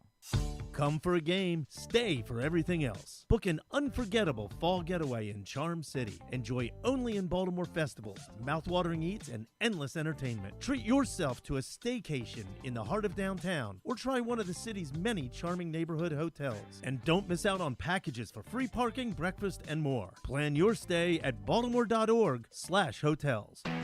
Why bet with the big boys this football season? Instead, try your hand with the local book, Superbook Sports, this fall. Superbook Sports is the book next door. Just a dedicated team of the best odds makers in Las Vegas, making sure you get the best prices and parlays anywhere. And now, Superbook will give you a bonus of up to $250 when you sign up and wager on the same day and use the promo code GlennClark23, GLENNCLARK23. So bet with the best and use the promo code GlennClark23 this football season with Superbook Sports. Visit superbook.com for terms and conditions. Gambling problem? Call 1-800-GAMBLER. 6 chicken tenders made from fresh, never frozen Royal Farms world-famous chicken, a family-sized order of Western fries, honey mustard dipping sauce, and a 2-liter bottle of Dr. Pepper. It's Royal Farms' new Tucker's Tenders Meal. It's Justin Tucker's favorite, and at only $19.99, it'll be your favorite meal, too. The new Tucker's Tenders Meal, available only at Royal Farms. Now you can kick back, relax, and eat like a champion. Real fresh, real fast, Royal Farms. Gambling can be a fun and entertaining experience, but there are risks involved. If you're planning on betting on the game at the casino or on your phone or computer, know your limit, stay within it. Set a budget and a time to stop. Remember, gambling isn't a financial solution, and it doesn't mix well with alcohol or drugs. Know the risks and have a plan before you begin gambling. For free and confidential services, call 1-800-GAMBLER 24/7 or go to helpmygamblingproblem.org. What's up, everyone? It's Tyus Bowser, and I've had so much fun hanging out with Rita and putting up with Glenn the last couple years that I've decided to do it again. Season 3 of the Tyus Bowser Show is happening this year, as we'll be all over town, giving you the chance to get to know me and some of my teammates. As we talk football, life in general, and just say what needs to be said. You can find out more about the show by going to PressBoxOnline.com/Bowser. If you don't live in the area, you can watch the shows live on Facebook and YouTube. And if you miss one, you can listen Friday nights at 105.7 The Fan. So we'll see you all season long for the Tyus Bowser Show, a partnership of PressBox and Great Ace Memorabilia. The next Tyus Bowser Show is Tuesday, November 7th at Guilford Home Brewery in Station North. It's brought to you by AJ Michaels, Superbook Sports, and HelpMyGamblingProblem.org. What company has the expertise to make your home healthier by purifying your air and killing all viruses, allergens, and bacteria? AJ Michaels, Heating and Air Conditioning in Baltimore and Annapolis, ajmichaels.com. Make the most out of every day in your Toyota RAV4. Available in hybrid or gas-only models. A RAV4 can get you where you want to go in style. Check out buyatoyota.com for deals on new RAV4s from your local Toyota dealer today. Make sure you're tuned in every Tuesday for PressBox Fantasy Football Analyst Joe Serpico to get you ready for your Waiver Wire Wednesday, brought to you by Live Casino and Hotel. And if you have other fantasies you want fulfilled, subscribe to Glenn and Jeremy Kahn's OnlyFans page at... Wait, are people supposed to know about that? Back in here on GCR as we continue along on a Friday edition of the program. Stan the Fan Charles is here. Stan, I know you just did one show this week. Yeah. Did the baseball show? Yeah, did the baseball show on Monday. Next week we'll be back to 2 shows. And you will be back on Monday with and Ross probably Grimsley? Probably Thursday. Monday and Thursday. Okay, very good. Yeah, it's the off day. The World Series would be Monday, Tuesday, Wednesday next week. Right. Off Thursday, and then Friday, Saturday would be Game 6 and 7 next weekend. So that's the schedule. But Stan the Fan every Monday talking baseball with Ross Grimsley and Luke Jackson. Facebook.com/PressBoxSports. YouTube.com/PressBoxOnline if you miss it live, or PressBoxOnline.com, or sorry, Facebook.com/PressBoxSports, and click on the videos tab. Those are all the ways for you to see his shows. All right, we continue along. I mentioned, obviously, the World Series gets underway tonight. Ravens-Cardinals coming up on Sunday. Also, Maryland football comes out of their bye, and they desperately, this is absolute must-win territory for them after a miserable loss to Illinois 2 weeks ago at home. Just a dreadful defeat that they suffered there. They cannot afford to give anything back at all as Maryland gets back onto the field tomorrow afternoon. They are at Northwestern at noon. Navy is off, by the way, this weekend. Big game over at Towson this weekend as they host Delaware.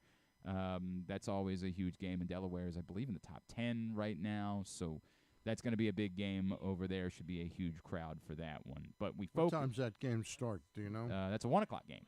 It's a 1 o'clock Tomorrow game for Delaware at Towson. Yep, that's a 1 o'clock game there.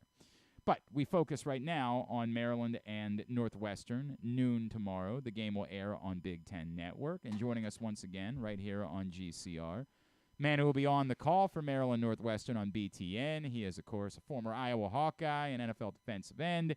He is a friend, Mr. Anthony Herron, and he's back with us now here on GCR. And it's Glenn in Baltimore. Stan the Fan Charles is in studio with me. It's good to talk to you as always, man. Thanks for taking the time for us. Hey, fellas, I really appreciate it. I'm actually on my way driving to Evanston as we speak and meet with the Wildcats coaches. We had a chance to talk to Coach Locks and his staff earlier in the week. I'm excited about tomorrow. What do you make of Maryland? You know, they lose to Ohio State, fine. They, frankly, were about as competitive as most teams have been with Ohio State for a little while. But that was brutal, losing at home to Illinois. For a team that's trying to show progress, for a team that's trying to take a step forward, what do you make of what happened there and how they've handled that coming out of it? Yeah, it's a bad loss. It is, man. There's no doubt about that. It makes a double-digit win kind of season. It makes the road towards that much more difficult because it's a great threshold for a program to be able to get to where you say you had kind of a magical year and you're likely going to be in a New Year's Six kind of bowl if you can do that. But now losing to the Illini, and I'd say there's two ends of that. It was the best performance of the season for Illinois. It was also the worst performance of the season for the Terps. And there struck me as a couple of different reasons why, and I was talking to Michael Loxley about this the other day, just that it struck me as a team that took the field not necessarily as engaged as you would like, and Coach Locks kind of, alluded to that, even just kind of seeing some signs of that in preparation leading up to the game. But he did say that you got a handful of starters on each side of the ball out of the game. That's a big deal. You guys are seeing the development of Talia Tagovailoa and what Corey Dyches has meant to that, especially, not just some key late game moments over the last couple of years, but he's been an explosive target as a tight end in a bunch of their games this season. So to not have him, to not have other key pass catchers, be a little bit banged up, even in the backfield. Coming out of the bye, it does sound like the Terps have been able to get fairly healthy, so they're pretty hopeful about some of those guys who were out. I think that's going to end up being a really big deal for them traveling to Evanston. Anthony, is that there's never been a question that Mike Loxley is the right guy for this job at Maryland. It's a hard job, and he brings a lot to the table. The questions have been, and that's on the recruiting side of things, and also the leadership side of things. But the one question we always still have lurking about him, is he a good game day coach? In watching that game against Illinois, is there anything you think he could have done on game day to jockey his horse a little bit better? or is that game lost in the mental preparation the week prior? Well, I do think that Toledo Tagovailoa played well in that game, and that gets lost a little bit because he obviously, aside from a few snaps, he played at a really high level against Ohio State. Mm-hmm. But the performance is demagnetized because of some key errors between himself and some of his pass catchers. I would love to have seen, in some of the red zone moments, short yardage moments, to have the ball in Toledo Tagovailoa's hand, to let him make the decision, to let him be the one feeding it or running it, or have maybe a run pass option in some of those scenarios. And it's a delicate balance because it's sort of a retroactive sort of reaction to it, but an offensive line that I do think has shown some promise this year has been inconsistent, but they love to have the run game, providing a run pass balance to their offense.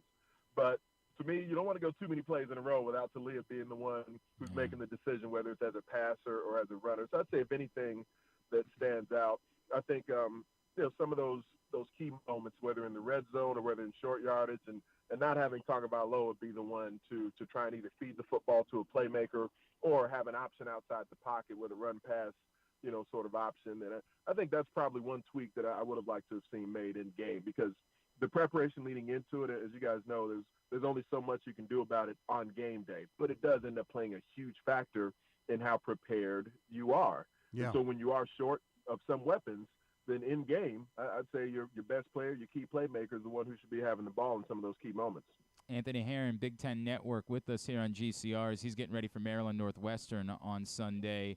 Anthony, this is a fragile fan base here, right? Like, you can't be all that surprised. This is Maryland football that we're talking about. Not Iowa. Yeah, I mean, it's certainly not where they had 2 yards of offense in the second half last week. Not that I'm sure you want to talk about that. So, and when something like a result like what happened 2 weeks ago happens, it is natural for this fan base to sort of say, same old Maryland, this is the way that it goes. Why might that not be the case? Do you still believe there's a chance that this is a team that can right the ship this Saturday and be in position to have a chance to be competitive, to pull off a major upset against a Penn State or a Michigan that's still on the schedule?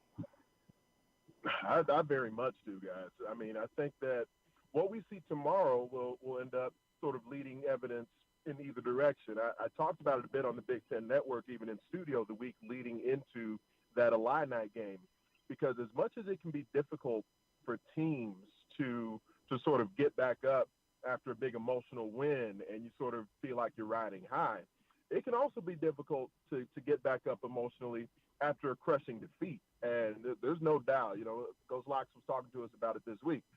That was a Maryland team that showed up feeling like they could beat and should beat Ohio State. And so when you don't end up getting sort of the spoils of your reward, then, all that effort you put in, it can be very dejecting afterwards. And you do need to be able to get back up and recover from that. And they put themselves in position after a really slow start. And they've had a couple of other slow starts this season where they were able to just sort of put their foot on the gas and eventually blow opponents out. But then when you are short of weapons, it was difficult to do that, even though they fought their way back into the game against the Illini.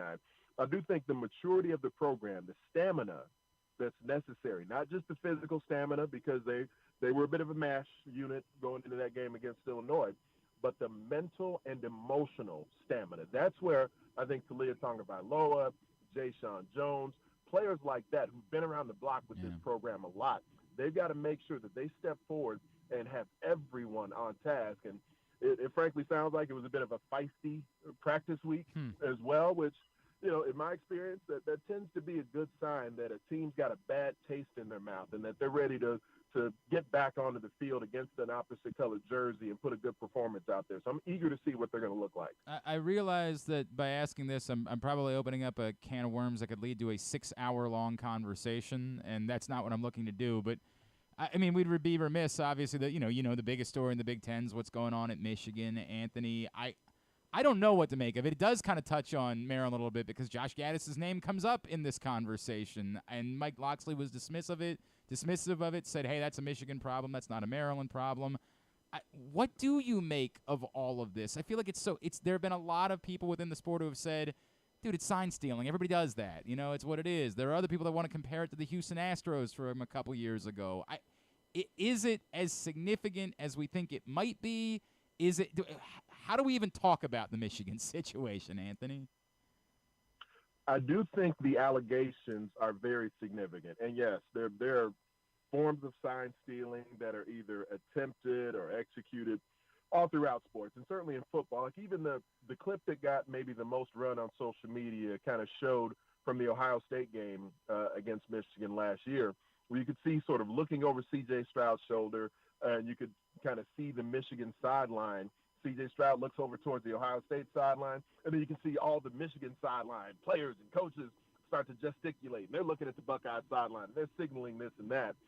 That just in a vacuum is not odd. It's not that unique in football. You're looking at the opposing sideline, who's subbing in and out, what signals are they using. You're hoping in game, whether it is to be able to capture some sort of a key word or a key phrase that they audibilize off of. For me as an old defender, we constantly did things like that in game. Like, oh, when the offensive line said Tuesday, we knew they were going on 2. Or when they used this phrase, I got scoop blocked away on that play. So make sure when you hear that, here's how we should be reacting to it. Things like that happen constantly. The substitutions you make on defense are based off of the substitutions that the offense makes. So looking at the opposing sideline, and especially in game, hoping to capture some sort of a strategic advantage because you've picked up on some of their tendencies or some of their phrases, that is just a week in, week out part of the sport. Now, to send someone there potentially weeks in advance and to have them video recording, some of these things with signals and signs, and to have that level of technological advantage, allegedly, then I think that's something that, yes, should be looked into, and it does sound like there are some pretty serious allegations with it. And, what will be difficult is to see whether it's Counter Stallions acting alone. Is it something where, they can prove that it's kind of run up the flagpole with the program also?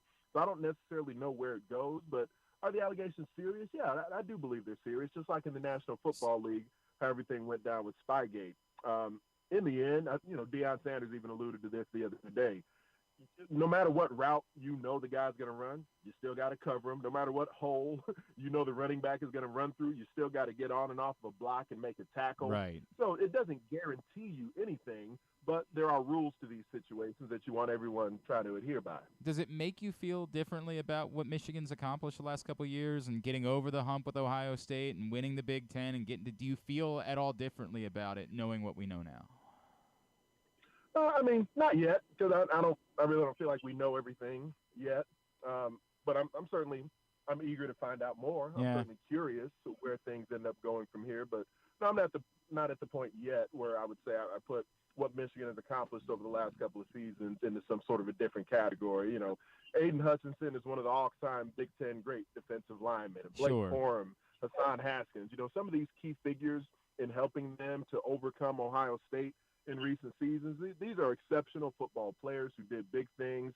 They won the Joe Moore Award back-to-back years because they had the best offensive line in the country. It wasn't necessarily because they had I have a hard time relating that to, advanced scouting of recording signals and things of that ilk. So Michigan has been exceptional, and at the moment, I'm not at a point where I'm looking to detract from that, or it makes me feel differently about some of the excellence that they've shown on the field.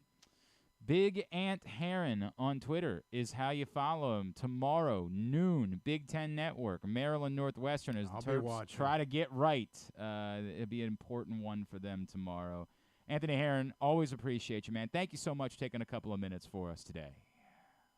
Yeah, I appreciate it, fellas. I know that where Maryland's program is at right now, it's reasonable scrutiny for where things are at and where they're going.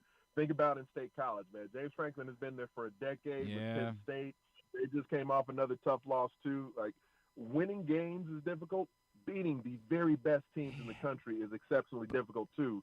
Maryland has gotten to a really, really good place where a tough loss to Illinois after outplaying Ohio State for a bunch of that game where the fan base doesn't feel good about that, I think that shows signs of progress because the expectations have rightfully risen up. I appreciate your positivity, Ant. I do. I appreciate that. We are a fragile bunch, man. That's what we are here. We're hoping for the best. Thanks, brother. Let's talk soon, all right?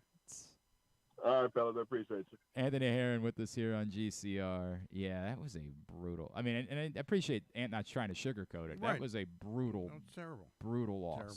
for a program that's trying to prove that steps have been taken. I just had some problems with that play calling. I get it. Those you're like in a close football game. I get choosing your spots to go for a bomb, but first down when you're trying to really want to get a drive going and and then all of a sudden you're 2nd and 10. There were 2 of those in the second half that just mystified me. They were like 40, 50-yard throws, and I didn't get it. Do you have any thoughts at all about the Michigan situation, Stan? Have you it's so complicated to me that I admittedly which aspect of it? Just whether I would say truly how wrong what they were doing was. I haven't. I know that they were doing something with this. They were sending. They either somebody was going on.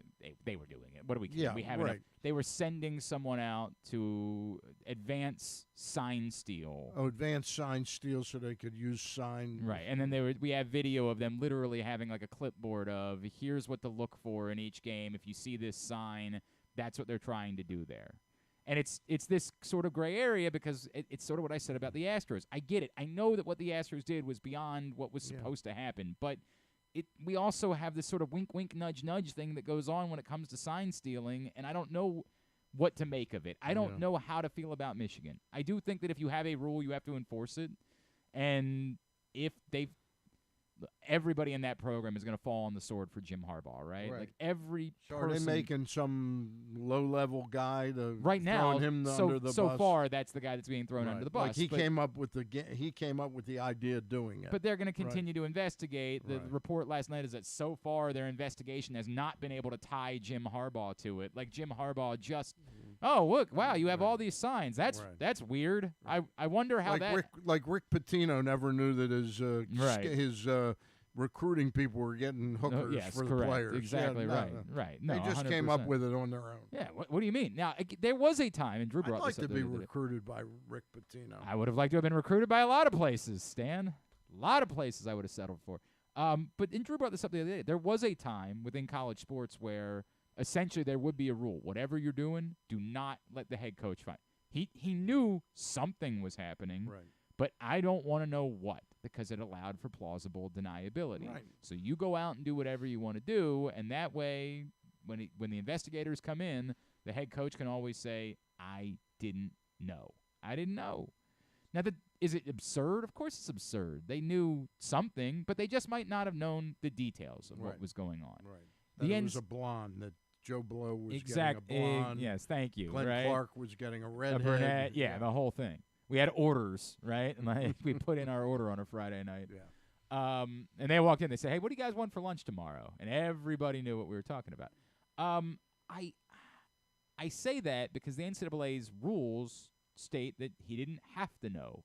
They could still punish him heavily even if they can't prove that he knew because the rules state that the head coach of the program is supposed to have, institutional control over everything that's going on in the program. So we can punish you for not knowing. You can try to use plausible deniability, but that's what everybody used for years, and so we changed the rules to cover that as well. You have to know what's going on in every layer of your. I don't get worked up about it. I didn't get worked up about the Astros stuff. I get it. They had to punish the Astros, and in my mind, they're probably going to have to punish Jim Harbaugh significantly, like a year's worth of suspension is in what I think might end up having to happen here. But I also think that everybody at Michigan would say, well, we won the Big Ten twice and we beat Ohio State twice. Right. Okay, so we got to suspend Jim Harbaugh for a season. Worth it. I don't think he takes a year's suspension. Does he go? I think he resigns. Chooses to go back to the NFL at that point? To the NFL. Or high school. Oh, yeah? It's a rumor. Concordia Prep? They think that Prep. they could be making a move I think they're happy where they're at. I don't know. He's got a relationship with Biff. That's right. Maybe this is the time for him to come back. Biff comes in and talks to Battaglia. Says it's not your time right now. Right. Wow. We got a guy. We need to rehab that. There'd be a lot of places that and want to Joe Battaglia. Change. We'll put you in the broadcast booth, John. Oh, okay. Now that's a pretty good boot. Yeah. Wait, with and Goodman's got to go. Yeah, right. With got to keep Griffin Bass. Yeah, thank goodness. He is Thank the goodness. respected voice of Concordia Prep football, the heralded voice of Concordia I Prep. like that. The football. herald. So, Stan, there's a thing that happens sometimes on Jeopardy where they do a sports category. Yeah. And a lot of times when they do a sports category, it just doesn't go well. Okay. Last night on Jeopardy, they did a sports category, and it didn't go so well. It started out okay. Mm-hmm. The concept was we name certain players. You tell us what position those players played. That's the concept of the category. Okay. And the first one, they got easily. And then it was downhill from there. Here is this from Jeopardy last night as Griffin's going to try to show everybody the video. Other 2000. A Hall of Fame by position 400. Joe Namath, Joe Montana, Mason. What is quarterback? Right. Got it. Right? Hall of Famer by position 800. Bill Russell, Bill Walton. They are basketball centers. Mason. Hall of Famer by position 1200. Bob Feller, Bob Lemon, Bob Gibson. Baseball pitchers. This might be a long category. Two left, Mason. Let's try Hall of Famer by position for 1600. Hey, sports fans, I believe in you. Jerry Rice, Randy Moss, John Stallworth. They are wide receivers. And let's finish it off. Gump Worsley, Shrimp Warders at Westwood. It just sounds like I'm making people up. These are hockey goalies. In fairness, All right, in Mason fairness, Lee that one is not very one. Other difficult. 2000. Like the last one. That these one are- I knew. Yeah. I wasn't clear on the Bill Russell, Bill. Oh, yeah, Walton. you were going to miss that Yeah, one. I You didn't. weren't And sure you were Jerry going to Rice, get what, Jerry Rice, was he? might have and been. I think he was a Stallworth golfer, and if I Randy remember correctly. Moss, I think he was a golfer. Yeah, sports categories I don't tend think to they'll be bringing that category back very soon. Very disappointed in that guy once he got the first one Yeah, right. right. I was yeah, like, oh okay, man, so this guy's guy, onto something. He's got this is going to be his this is- opportunity right. to create a little separation here. It is This- funny when it cuts to it, and there are every single category has been picked. Yeah, and that was the last one. Yeah, that was the last one left on the board. Everybody knew. Did they actually have somebody pick the last one? Because it sounded like Ken. Well, that was the last. Yeah, that was the last thing left on Oh, the the board. last thing left So on they the didn't have a choice other than to go to that one for the last one. Interesting. Yeah, would have been the only category that I would have done well with in Jeopardy, but that crew did not handle the Hall of Famer by position category well. Lemon, Bob Feller, Bob Gibson, and they just all sit there ashen. Just Bill Russell, I don't know. Bridge too far. Yeah, Jerry Rice, Randy Moss, John Stallworth. Oh boy! I mean, if you knew Joe who Joe Namath and Joe yeah. Montana were, you knew who Joe Montana was. You don't know who Jerry Rice is? I love the names of the hockey goalies, though. Yeah, it's a good What were the group. names? Gump Worsley right away. Yeah, I knew- don't remember who knew. the other two were. Who were the other It was, two? Rat Westwick and Yeah. Shrimp Warders. Never heard of the two I- of them, but I knew Gump Worsley. You know what's really funny too? I actually didn't know who any of them were. But I swear to God, when I was watching this clip last night, I said, hockey. I bet they're hockey goalies. I swear to God. Gump Worsley used to play quite often at the Civic Center against the Baltimore Clippers. How He was about a that? goaltender for the Quebec Aces when he was coming back from an injury. How about that? How about that? Stan pointed out. I was diving into some skipjacks history and Kenny Albert's Montreal Canadiens farm team. It was Quebec. Aces. I was diving into Kenny Albert's got a new book out about his career, and there's a lot of skipjacks in there in the first few chapters. So I was diving into some. That'll draw a lot of. That's exactly. I gotta buy that book. That's exactly what everybody in the country is saying to themselves. I needed a little more. It's not just skipjacks. It's just early on, he starts telling the story of his time with the skipjacks. All right, when we come back in, we will get a tidbit. We'll get Tuba to start winding down for a Friday edition of Glenn Clark Radio.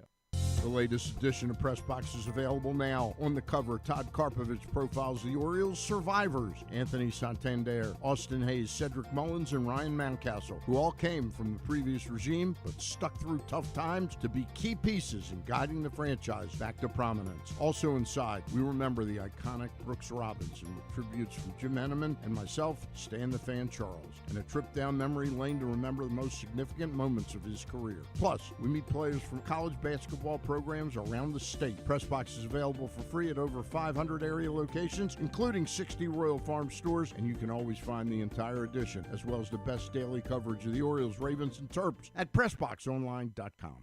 The Baltimore County Police Department is now hiring with competitive salaries, including for experienced police officers, starting salaries between over $68,000 and over $82,000 based on your prior service time, accepting up to 7 years of service times with only 6 weeks in the academy, minimum of 2 years prior experience. And police cadet starting salaries at over $32,000 must be between the ages of 18 and 20, but you can apply starting at 17 and a half. Must have a high school diploma or GED equivalent at the time of the hire, U.S. citizen at the time of the hire, and a valid driver's license. So if you have a passion for service and want a career for life, now is the time to join the Baltimore County Police Department. Call 410-887-5542 or visit joinbaltimorecountypd.com.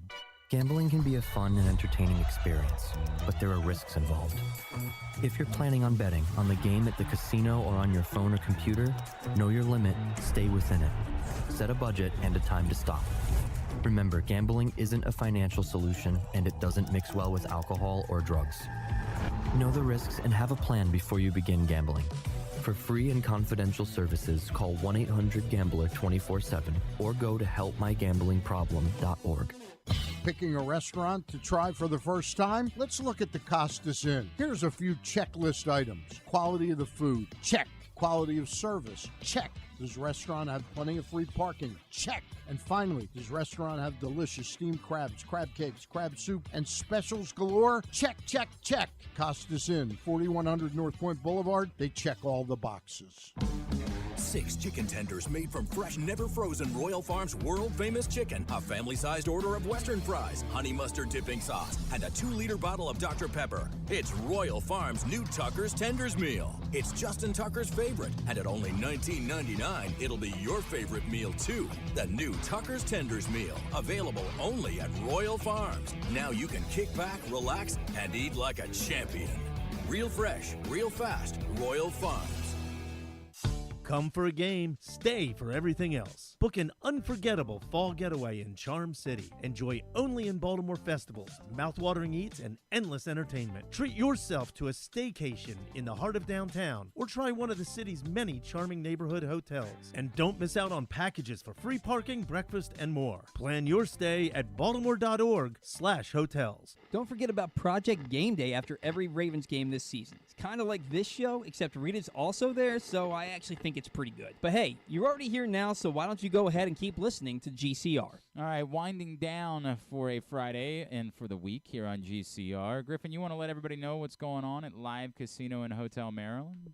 Yes, I would love to tell you about the second chance to win drawing that they have going on right now. If luck wasn't on your side in a recent bet at the FanDuel Sportsbook, at Live Casino and Hotel Maryland, you can get ready to turn those losses into winning opportunities with the Second Chance to Win promotion. Between now and January 4th, 2024, all Live Casino and Hotel Maryland Rewards members will be able to enter their losing bet slips into the Second Chance to Win drum, and 2 nights a week, 20 different winners will be chosen. Prizes ranging from Live Casino and Hotel Maryland apparel, sports and social ultimate happy hour prizes, and cash and free play worth up to $500. Drawings will be held every Thursday and Monday at the FanDuel Sportsbook at Live Casino in Hotel Maryland. Adirondack Mills, must be 21. Please play responsibly. For help, visit mdgamblinghelp.org or call 1-800-GAMBLER. Very good. Very good. Stan, what's on your docket for this weekend?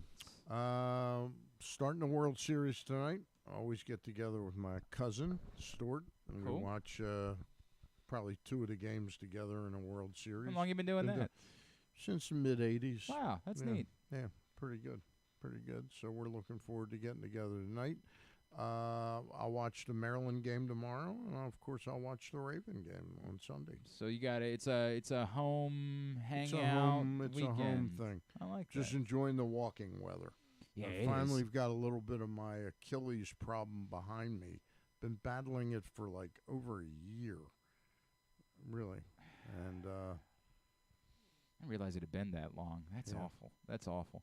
I will be able to enjoy the weather tomorrow because I'm working soccer matches outdoors. And, of course, it's perfect weather for Griffin because he'll be in, like, 20-degree weather as I've got him doing hockey this weekend. Oh, good. I've got him doing hockey. Stevenson ice hockey, baby. Yeah, and it is the coldest rink known to the Reisterstown Sports. Every rink is cold. The Reisterstown Sportsplex is a level of cold I can't possibly describe. Like, I like hockey, right, but I purposefully end up choosing to do less games. I also have so this cold. I have this vasovagal syncope thing, so I think it affects me in ways that it doesn't affect other people, Mhm. right? Like I can't function in the cold. In the cold like that. Like I can't do what I need to do in order to deliver a How cold is it? Or I is don't know. this I'm your- trying to you figure out if haven't I want to done wear a my. game yet? I did a couple last year, so I'm trying to figure out if I want to break out the boots already or. It's when gonna I'm be on awkward. when I'm on the it's gonna be awkward because tomorrow everybody else is gonna be like, "Wow, it's 80 degrees outside. It's nice." Everybody's gonna be I'm out in gonna their wear my- shorts, and Griffin's gonna have his parka on, walking into the Reisterstown I'm definitely wearing the Sportsplex. big heavy jacket. Socks, double the socks. Yep. Yeah. So maybe wear regular shoes, but triple, Yeah, double the socks.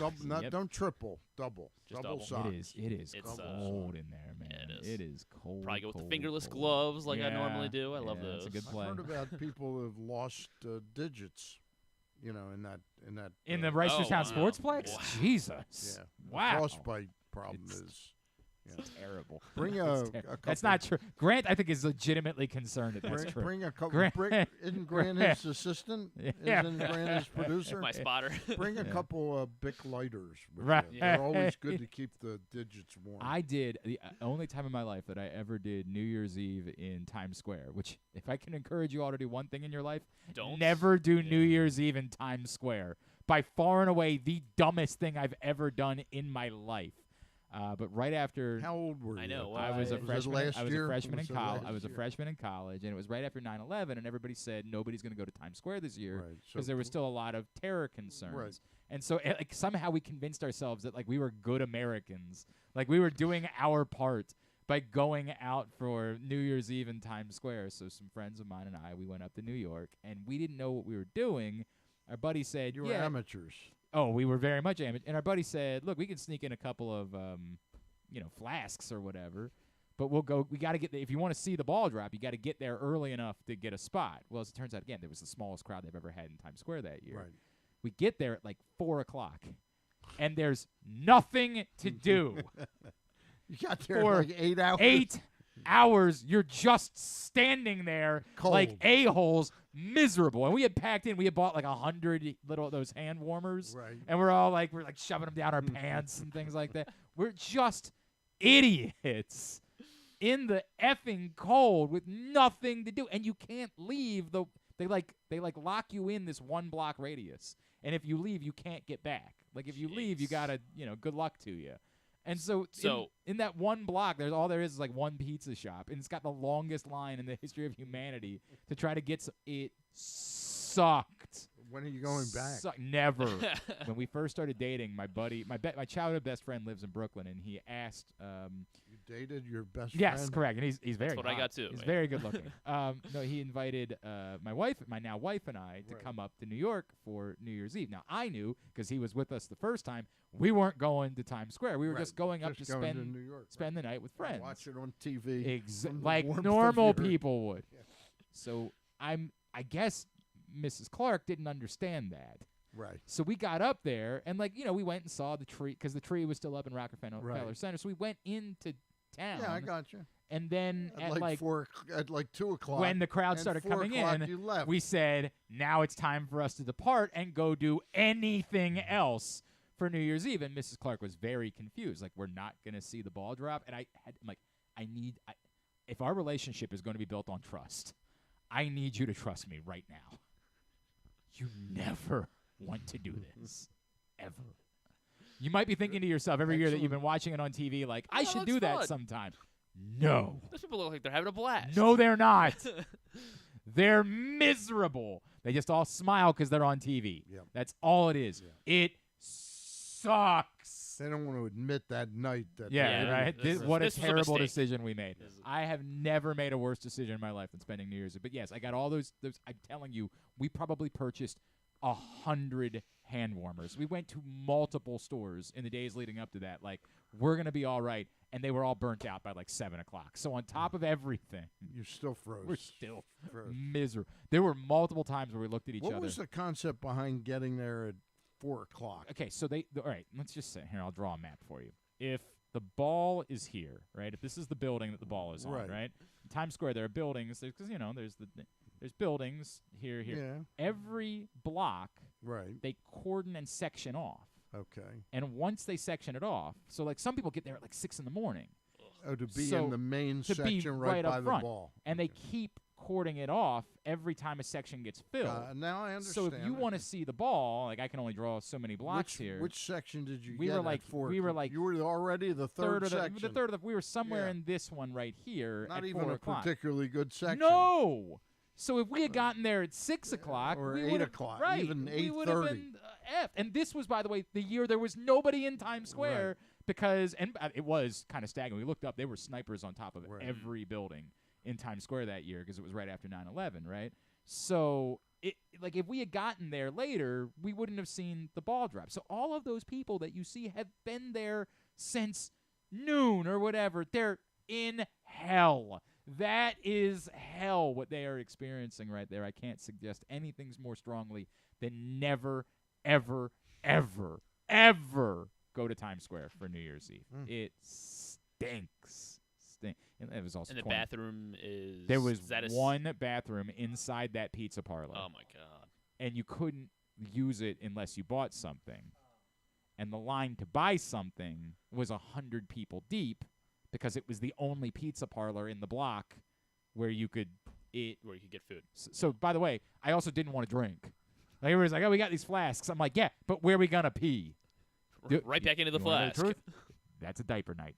I'm not kidding. That's a night where adults are out wearing diapers in Times Square. It stinks. All right, so there you go. There's a fun story from my past. Where did that come? Oh, it started from hockey. Yes. It started from working. Because I'm going to be cold tonight. Yeah, whereas everybody else is going to be very pleasant tomorrow. I kept thinking about it. I was like signed up to work these outdoor soccer games. Like, why would I do that? October 28th. The end of October. It's going to stink. Nope. It's going to be wonderful tomorrow, but not for Griffin. You give me the choice, too. You're like, do you I want to did. stick with I soccer? let you pick. I did let you pick. I was like, no, I'll do ice hockey. Yep. Don't you feel like a dope? What a dope you are. All right, let's get a tidbit from the dope, Griffin Bass. Wow. Tidbit is brought to you today by your local Toyota dealer and buyatoyota.com. The Toyota Tacoma comes in a range of models and trim lines, so you can choose the perfect Tacoma to reflect your unique personality and driving habits. Check out buyatoyota.com for deals on new Tacomas from your local Toyota dealer today.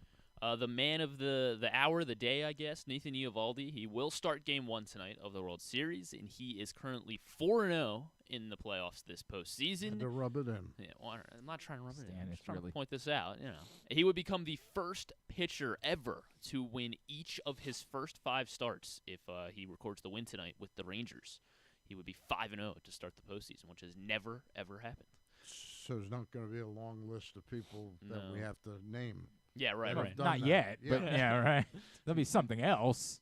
Will Smith, the reliever for the Rangers, he is looking to be, or no, he will be the third player to appear on a World Series team, on a World Series roster in 3 straight seasons for 3 different teams. Which is remarkable considering what he did to Chris Rock, that they've still allowed him to pitch. He was just in Baltimore a couple weeks ago. He's in an too. open marriage. Yeah.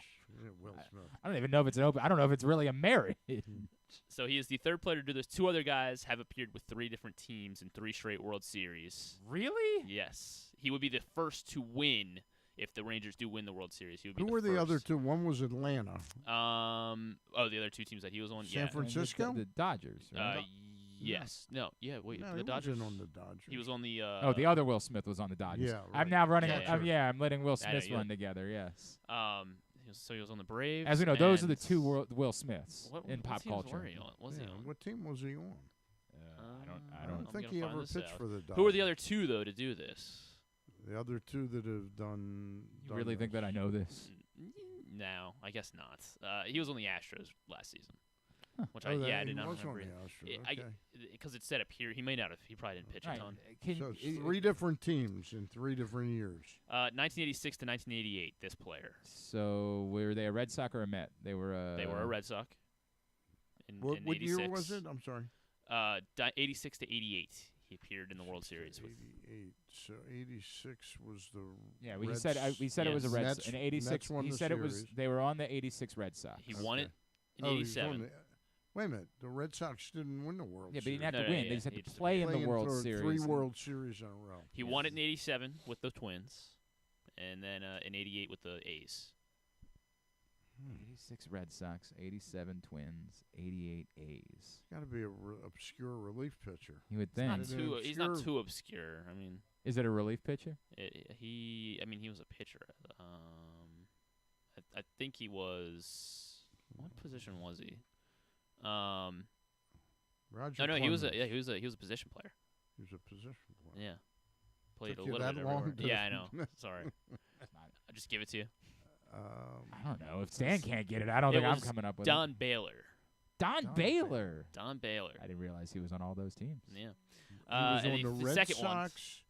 Who was the second? The Twins, Twins in and the 87. A's. That's right. Yeah. Wow. Second one to do it was 07 to 09. He lost. No, he won in 07. Sorry, with the Red Sox. Lost with the Rays, and then won it with the Yankees in 09. Or no, the Yankees. Yeah, the Yankees won it in 09. So it's not CC Sabathia. No, Is this one a pitcher? No, he was a position player as well. Position player as well. This is brutal, bro. Yeah. Like this is Eric- a really brutal. Is Eric, this what you had for today? No, I have another one. Oh, Eric. God. Maybe you should have just told Okay. us the answer. Eric to this Hinsky. one. Okay. Eric Yeah, Hinsky. Eric Sure. Hinsky. Could've been Finally, here Jordan. all day. It was on the tip Could have of been my here tongue. all. Jordan Addison. By the way, if you would ask me what teams Eric Hinsky played for, which you said it was the Red Sox, the Rays. Twins. I'm not sure I would even come up with the 3 teams that he won. They played in the World Series with. He I would have played said the for, Blue Jays. He played for the 7 teams. The Athletics. No, why?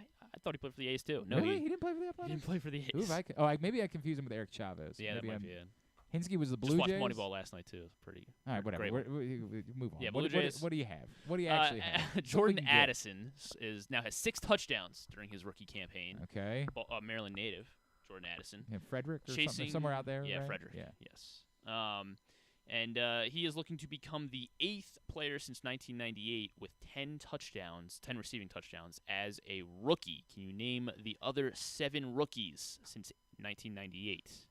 Randy Moss. Randy Moss has the most all-time by a rookie, and it was, in fact, in 1998 when he had 17 touchdowns. Wasn't Jamar Chase on this list? 'Cause Jamar didn't he have Chase has the second most since then, 13 touchdowns as a rookie in 2021. Odell Beckham? Odell Beckham, in fact, had 12 touchdowns his Very rookie good. year in 2014. I'm trying to think of guys that actually had big rookie seasons, right? So it's not Cooper Kupp. No, not Cooper It's Kupp. it's not Devontae Adams. Not Devontae Adams. It's not. How about the Bengals? That Green. AJ Green. AJ Green. No, not AJ Green. Okay. I'm not sure how many he had. About Michael Thomas. There are 2 Mikes on the list. Neither Mike Thomas. Mike Evans. Mike Evans, also in 2014, had 12 touchdowns. It's kind of remarkable that Michael Thomas had like a billion touchdowns and he didn't have enough in his rookie season. Yeah, he had 9, so he just missed my cutoff here. The other Mike would be yikes. Sadly, no longer with us, this Mike. He did it in 2010 with the Buccaneers. Michael Clayton? No, not Michael Clayton. I don't think he passed away. Who passed away? Mike from the Buccaneers in what year? 2010. I don't know. Who was that? Mike Williams. That's what I literally was just about Yeah. to say that, but I couldn't remember. I thought I wasn't sure. I don't. I barely remember the other Mike Williams. Yeah. So 2 more. Two more with double-digit touchdowns in their rookie season. Julio Jones. Not Julio Jones. Right. He was an Atlanta Falcon, though. Ridley? Calvin Ridley. Nice. Calvin Ridley, Did 10 have a nice touchdowns. rookie season. That's a good point. And this final one, How's he doing this year, by the way? not great. Not great at all. He had a good week 1. Yep. Since then, he's been Yeah, disappointing he's really me. He has really kind of disappointed me. fallen off. A.J. Brown? Not A.J. Brown. He had 8, I believe. DK Metcalf? not DK Metcalf. He is. Oh, I'm about to give it away. I'll let you get one more guess. He's because it's kind of a trick question. He's not a wide receiver. Gronk? Rob Gronkowski, 10 touchdowns in his rookie season in 2010. Very good. Very good. Jordan Addison looking to join this list. All right, it's a good list. Tidbit was also brought to you today by the Baltimore County Police Department. Tomorrow is the day. Hiring and community events at the Public Safety Building, 700 East Joppa Road in Towson. Starts in the morning. If you're thinking about joining the Baltimore County Police Department, then you can show up, take the written test, the agility test, go through the application process. If you're not thinking about that, still come out because it's a great community event, including a trunk or treat for the kids. Get your candy, get the costumes on. 410-887-5542 or join BaltimoreCountyPD.com in order to find out more. Tubular is brought to you by Superbook. As always, use the codes GlennClark23 or StanCharles23 when you sign up at Superbook, and you will get up to $250 in a same-day first bet match, win or lose. You could say bet it on the Baltimore Ravens. That number, by the way, has gone all the way up to 9.5. 9.5 Ravens favored on the road on Sunday. So if you're nervous about a letdown, maybe you want to hedge a little bit emotionally, like, yeah, even if the Ravens disappoint me, I could still win some money. Throw it on the Cardinals, who are getting 9.5 points. But use the code GlennClark23 or StanCharles23 when you sign up at Superbook.com or download the Superbook app. Busy weekend. As Stan mentioned, Game 1 of the World Series tonight on Fox, 8 o'clock. Diamondbacks and Rangers, Zach Gallen and Nathan Eovaldi. Tomorrow night, Game 2, Merrill Kelly, and it's still listed as TBA. It's Jordan Montgomery. I don't know what we're doing there. Tomorrow, college football, Maryland-Northwestern, noon on Big Ten Network. Monumental for Delaware Towson at 1 o'clock. Big game there. Morgan's at Norfolk State tomorrow at 2 on ESPN+. Big game for Stevenson. They're on the road at Delaware Valley at noon. GoMaxSports.tv. Hopkins is at Muhlenberg trying to stay undefeated. That's tomorrow at noon or at 2 as well. Also tomorrow over at Hughes Stadium at Morgan, the big City Poly matchup. Huge rivalry locally. You can watch it on NFHS Network, but they will have a huge crowd for that. The big games tomorrow, Fox has Oregon-Utah at 3:30. Georgia-Florida's at 3:30 on CBS. On Sunday, of course, Ravens-Cardinals at 4:25 on CBS. Before that, Jaguars-Steelers is the local game at 1 o'clock on CBS. And on Fox, it's Eagles-Commanders at 1 o'clock. Sunday Night Football, a real barn burner. God. Bears-Chargers at 8:20 on NBC. I think Jimmy G's back, right? What time is that? You can't miss that at 8:20 on Sunday night. Can't miss. That'll be like and 17. And that's why baseball and there's no win a game baseball. Sunday. And there's no baseball. Right, they don't want to go against. Yeah, how could you go against Bears? Monster of Tyson Bagent. They don't want to go against the monster the NFL is. God. That's coming up. Everything else you can find at GlennClarkRadio.com. Sports-wise, non-sports-wise. Non-sports-wise, there is a Emily Blunt and Chris Evans movie on Netflix called Pain Hustlers. If you say so. Yes, where Emily Blunt joins up with Chris Evans, and she starts getting like pharmaceutical. It's like a pharmaceutical scam or something. Haven't they done like 3 different TV shows about the pharmaceutical scams? Like yeah, but this one's like this one's more of a I think supposed to be not comedy, but like also like it's not. It's like fictional. Comedy about the opioid crisis. Well, it's gonna be like more dramatized. It was hilarious. Well, no, it's not. It's not. It's not about. Everyone was hooked on pain pills. It was a lot of people died. It's not. This one's not like knee slapper. An awareness. I'm not. I'm just telling you what movies are coming out. You said it was like a comedy about the. Well, I guess that might have been a little bit of stretch, but. Five Nights at Freddy's, the movie. It's going to be in theaters, but it's coming to Peacock. They decided earlier at the beginning of the week that they'll... It's just me. I laughed at Dope Sick all the way through it. It was hilarious. When Michael Keaton was and that girl was dying, you were like, that's a comedy right there. God. I'm shocked that Saturday Night Live hasn't They didn't go that route. Speaking of SNL, Nate Bargatze. No, Bargatze is what we realized. Okay. That's how Nate Bargatze is how Foo Fighters as well. Yeah, Nate Bargatze is very funny, so I look forward to that a great deal. At least his monologue. I don't think I've ever seen him act at all. I have no idea how he handles sketches. Bad Bunny was fine. You could tell they were struggling. I guess I haven't spent a lot of time. You could tell they were struggling with how much English he could handle in the context of being the host of Saturday Night Live. So they leaned into it a lot. They basically had like Pedro Pascal be his like backup host. and like sitting in a lot of sketches. They did one sketch entirely in Spanish, which was great. Like that actually with subtitles, it was a very, very funny sketch. But they did everything they could with Bad Bunny as host last week. Would like to be able to get some actors into the mix at some point. It's a very difficult thing to do. Maybe Peyton Manning will come back or something. It would make a lot of sense. He was actually a pretty good host of Saturday Night Live. That United Way sketch is one of the great sketches in SNL history. It should be about, when do they do like they do it around the Super Bowl. They do like a best of football sketches thing on SNL that I always enjoy. Maybe they could do a sketch. Best of opioid crisis sketches. Well, players that got to like star Brett Favre. Yeah, right. Yeah. It's nice, hilarious, wacky bit. Oh, he was hooked on drugs. What an idiot. It's comedy though.